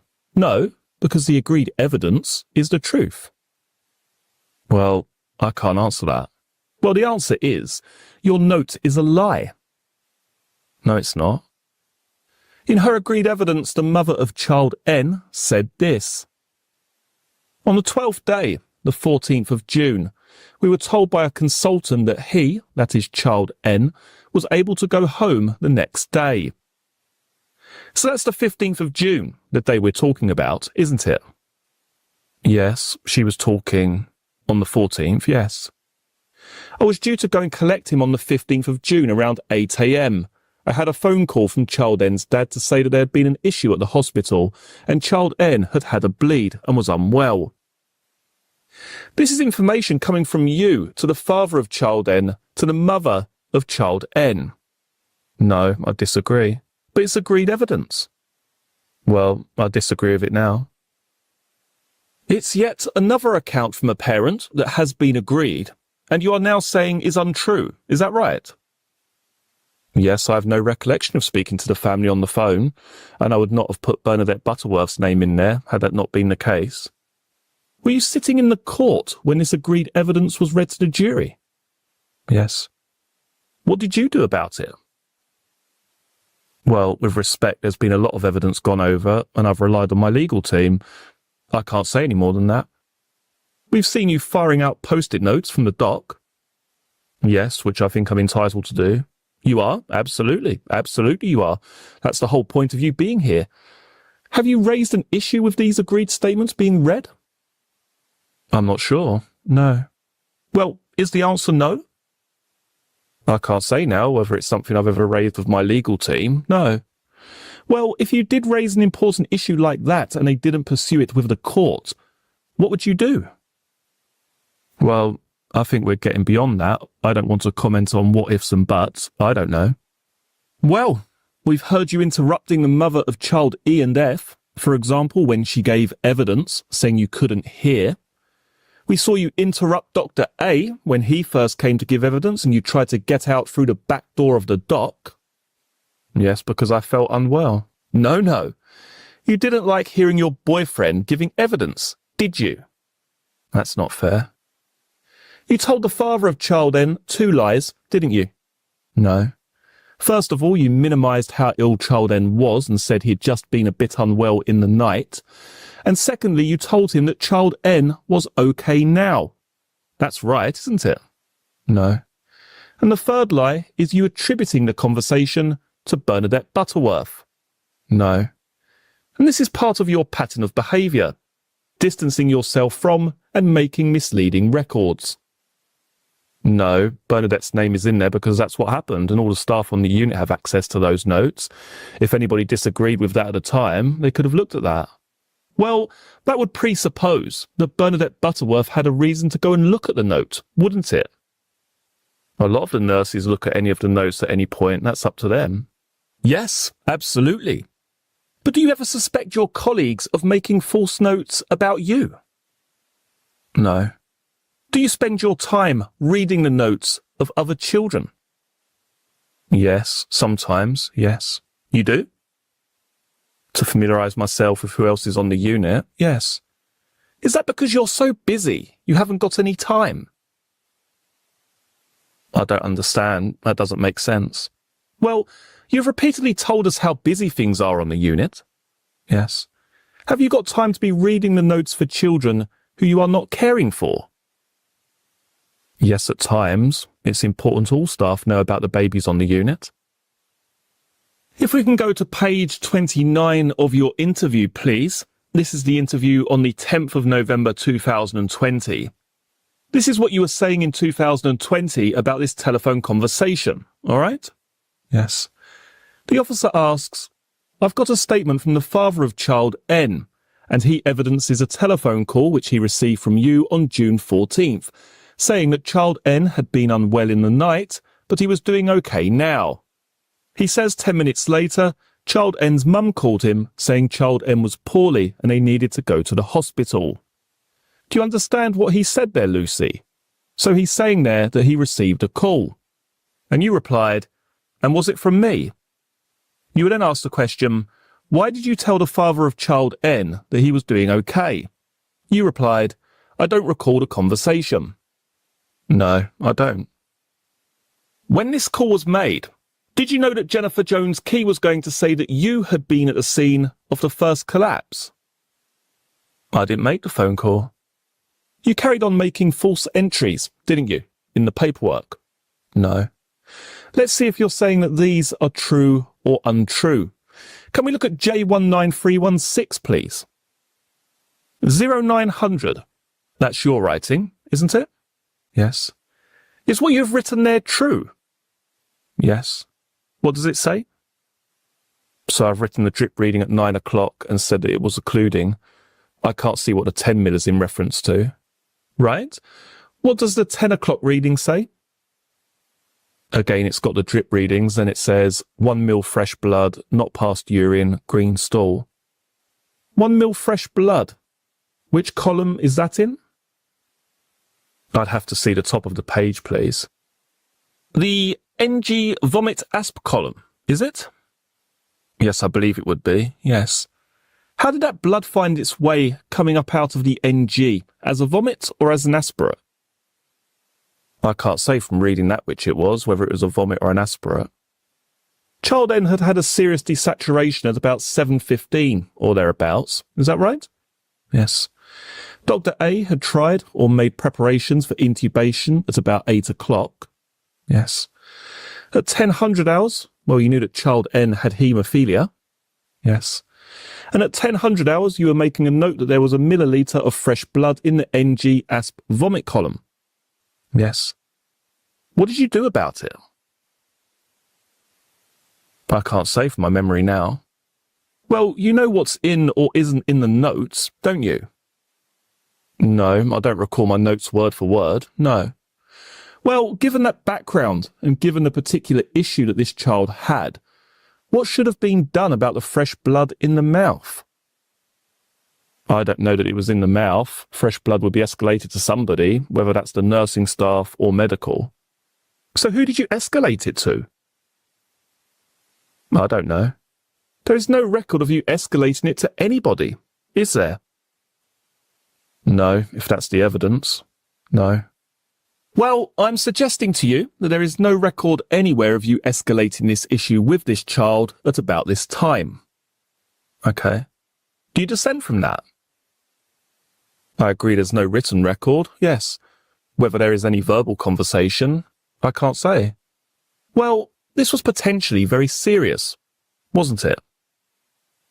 1 mil of fresh blood is not normal, but it's not a life-threatening event. For a child with haemophilia who had desaturated to very low levels a couple of hours earlier, it was serious, wasn't it? I don't agree that 1 mil of fresh blood would require crash calling or anything like that. Would it be a concern? Yes. And to whom would the concern be escalated? A senior member of the nursing team or medical staff? Let's go to, so this is 10 o'clock, let's go to tile 185. Dr. Saladi was on a ward round at 10 o'clock, wasn't he? Yes. There was no mention of this to Dr. Saladi, was there? I can't say. Is it in his notes? I can't recall his notes, but if you said that it's not in there, then no. Well, let's look. Would you like to see the original? Any mention of blood? So, attempt intubation ×3, blood in oropharynx. No mention of anything coming up the NG tube, is there? No. Dr. Henton's note, tile 188, please. Is this a note made on the day? Do you know? At the bottom, possibly, it will have a time. I think usually this is. Oh, so the grand round form would be present, yes. At the time, yes. See written notes, yes. Yes. Again, no mention of this blood at the NG tube at about this time, according to your note. No. That is why I'm suggesting that at 10 o'clock, if there really was blood, you would have done something about it. And the fact that you haven't done anything about it shows that you have invented the blood at 10 o'clock. No, I disagree. Well, what did you do? I can't tell you exactly what I did. This is all designed to give the impression of an ongoing problem in a child who had haemophilia, isn't it? No. Do you remember the explanation that you gave to the police about it? No, I don't remember, no. Do you see there, about a third of the way down, the police were asking you about this very point? Yes. You were able to answer the question then that I asked you earlier. I've obviously checked his tube, and 1 mil has come out. Yes. You were then asked the question, would that be concerning, fresh blood? You replied, yeah. They then asked, you explain what you did about it, Lucy. You replied, I don't remember. Is that right? Yes. Then over the page, just at the bottom of that page, you were asked this question.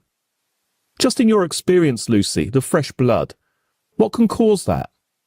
You replied, is this when he was first born? They reply, no, this is on the 15th. You then reply, so any sort of trauma to the airway. Is that right? Yes.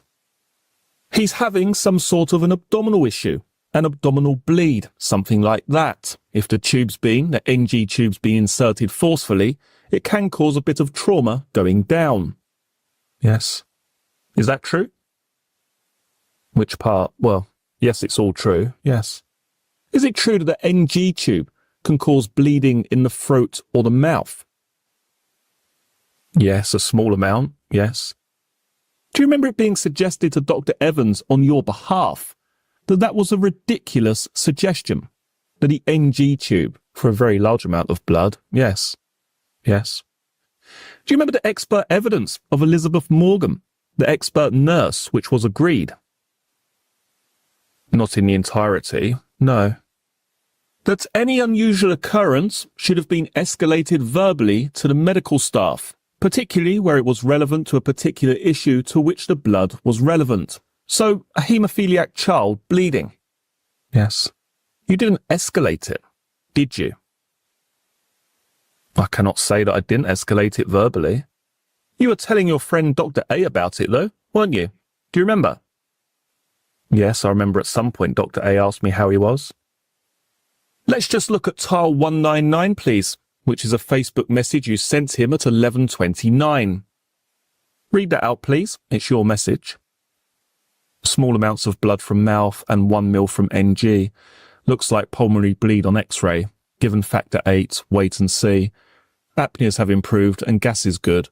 Colour and perfusion still not great. If deteriorates, we'll try to intubate. As a matter of fact, the X-ray had been at 0908, which is well before your record of the blood, isn't it? The 10 o'clock, yes. Yes. If we go back to tile 176, please. This is an X-ray taken at 0908, reported on by Dr. Wright, the radiologist. Presumed haemophilia A. Profound desaturation and blood at oropharynx on intubation. Query pulmonary hemorrhage. That was the reason for the X-ray, is that right? Yes.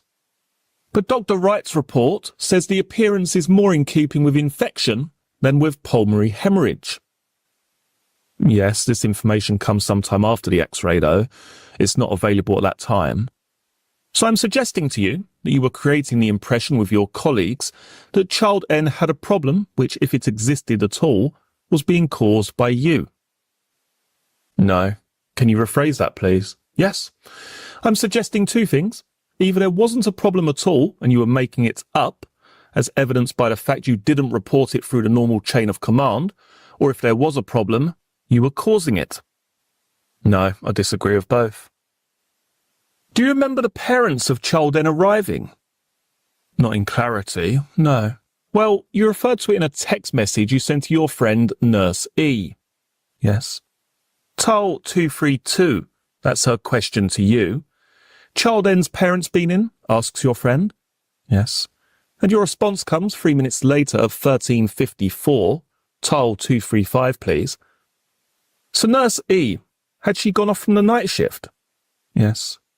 So she would have gone, what, sometime after 8 o'clock and probably before 9 o'clock? Is that right? Yes. So the father of Child N's statement is correct that they came into the NNU as a result of a phone call. Yes, they did attend. Yes. Do you remember him saying in his statement that they went to get something to eat? Yes. Do you remember what he said happened when they went to get something to eat? That there was a deterioration with Child N. Child N collapsed again. Yes. To be fair to you, he puts the time of that in the statement as earlier than the time of the collapse. Okay? Right. But he says such was the dramatic and extreme nature of the collapse that they were offered a priest. Do you remember that? Yes. And therefore that has to be, doesn't it, the collapse at 14:50? Yes, if that's the time of the collapse, yes. Well, let's look at tile 244, please.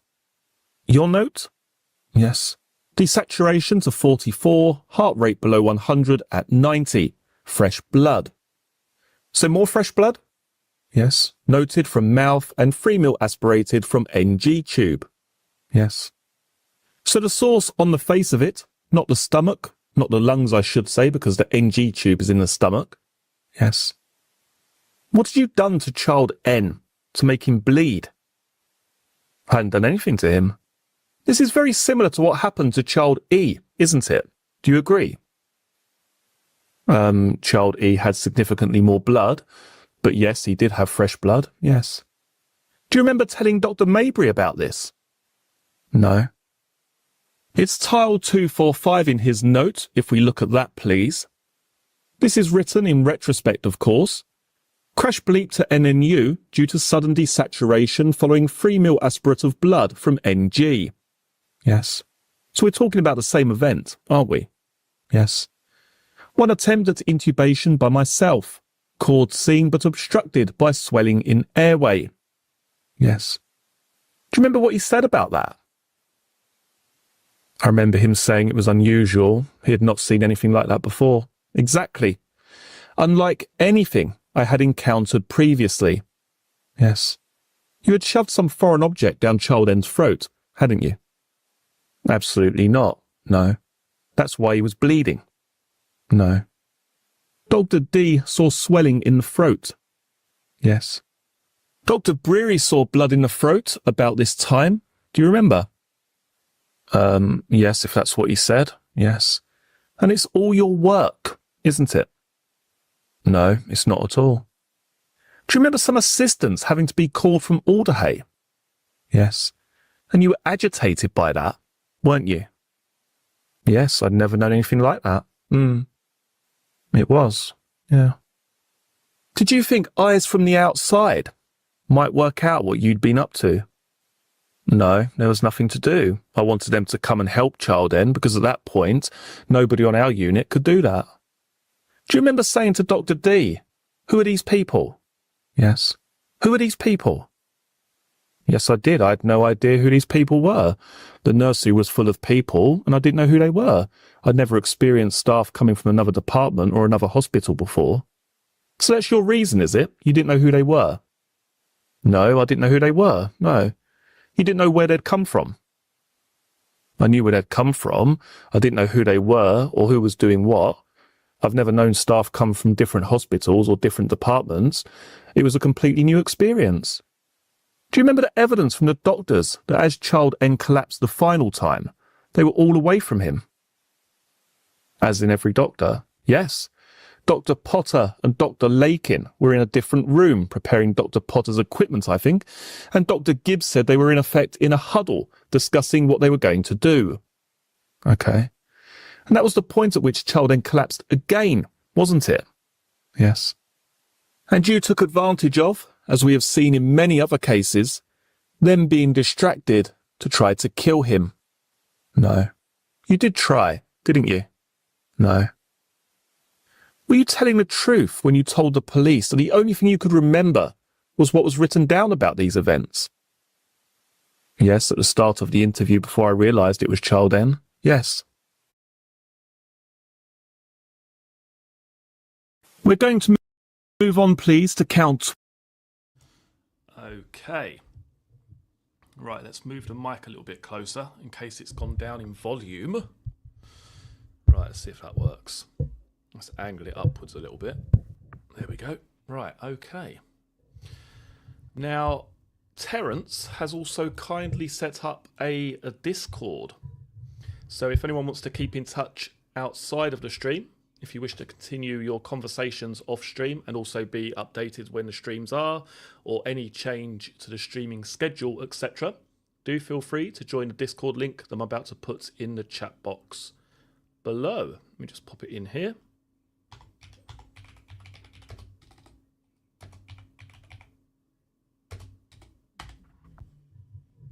There we go. And as I say, that was kindly set up by Mr. Terence Stamper. So if you wish to continue your conversations off stream, as I say, join that Discord. We've got about, well, at least 20 members, I think. I'm not exactly sure how many members there are on there, but there's definitely over 20 to the best of my knowledge. And you can keep in touch outside of the stream. And obviously, if there's any change to the streaming schedule or what time we're going live on, say, next Tuesday, this, that, and the other, that sort of information will also be put in there by myself. When do you think you're going to talk about the old Essex boys? Possibly on Sunday. We've got the members only stream tomorrow, and then I may do that on Sunday. I'm not entirely sure yet, but I would like the Lucy Letby stuff to go through next week, and obviously we're getting quite near the end of this now, so maybe I'll do the Essex boys stream on the Sunday, possibly. But obviously I'll let you know tomorrow regarding that. Lenny is still accusing me of bashing my keyboard, which is just not true. Oh, let's say not hello. Let's say a thank you to Cosmic Kitten for the 1 gifted membership. Thank you very much. And also to Violet with the 1 gifted membership. We'll have, as I say, the members only stream tomorrow evening, probably 7:30, I would imagine. But anyone who's a member can join that, and that will be tomorrow, as I say, at 7:30. JB's telling me we've got 30 members in there. So do feel free to jump across to the Discord and continue your talk over there. Let's just have a look here. Do you have Dr. A's evidence? I don't, because it was very short. I think he was only on the witness stand for about 3 or 4 minutes, and it was literally just about one specific case. He didn't give like half a day's worth of evidence or 2 hours worth of evidence or anything like that. It was very, very short. Very short. Donna says the Discord is great. Excellent. I'm glad you're making good use of it. Brilliant. Right, let's just catch up here. And again, thanks to everybody who has supported this evening. Brenda Wilkinson, Cosmic Kitten, Laura Mack, Lindsay H, Valor Hawks, John, Cosmic Kitten again, and Violet. Much appreciated. And obviously the help, as always, from Lenny Russell and Mr. Terence Stamper and Beiji Biscoff, if she's still here. I don't know if she is or not, but she might be. We just don't know. She might be lurking in the shadows.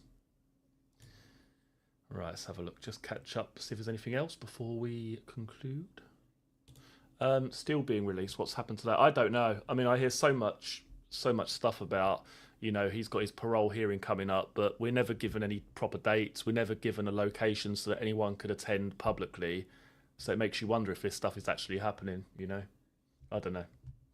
There's no, I haven't seen any evidence that he's had a parole hearing or he's got one coming up or this is happening or that's happening. It's all just word of mouth, isn't it? So I don't know. I've got no idea. Right. Thank you, Celeste. Thank you for joining us this evening. Much appreciated. And Mel Kane, welcome to you and thank you for joining us this evening. Right. I'll bid you all farewell and play you the outro that I have so kindly created for you all. So, and as I say, tomorrow will be the members only stream, probably around 7:30. If you do wish to join that as a member, you can find out how to do that down in the video description box below. And if not, I will see you on Sunday. Thank you so much for joining me this evening. Have a great evening, and I'll see you soon.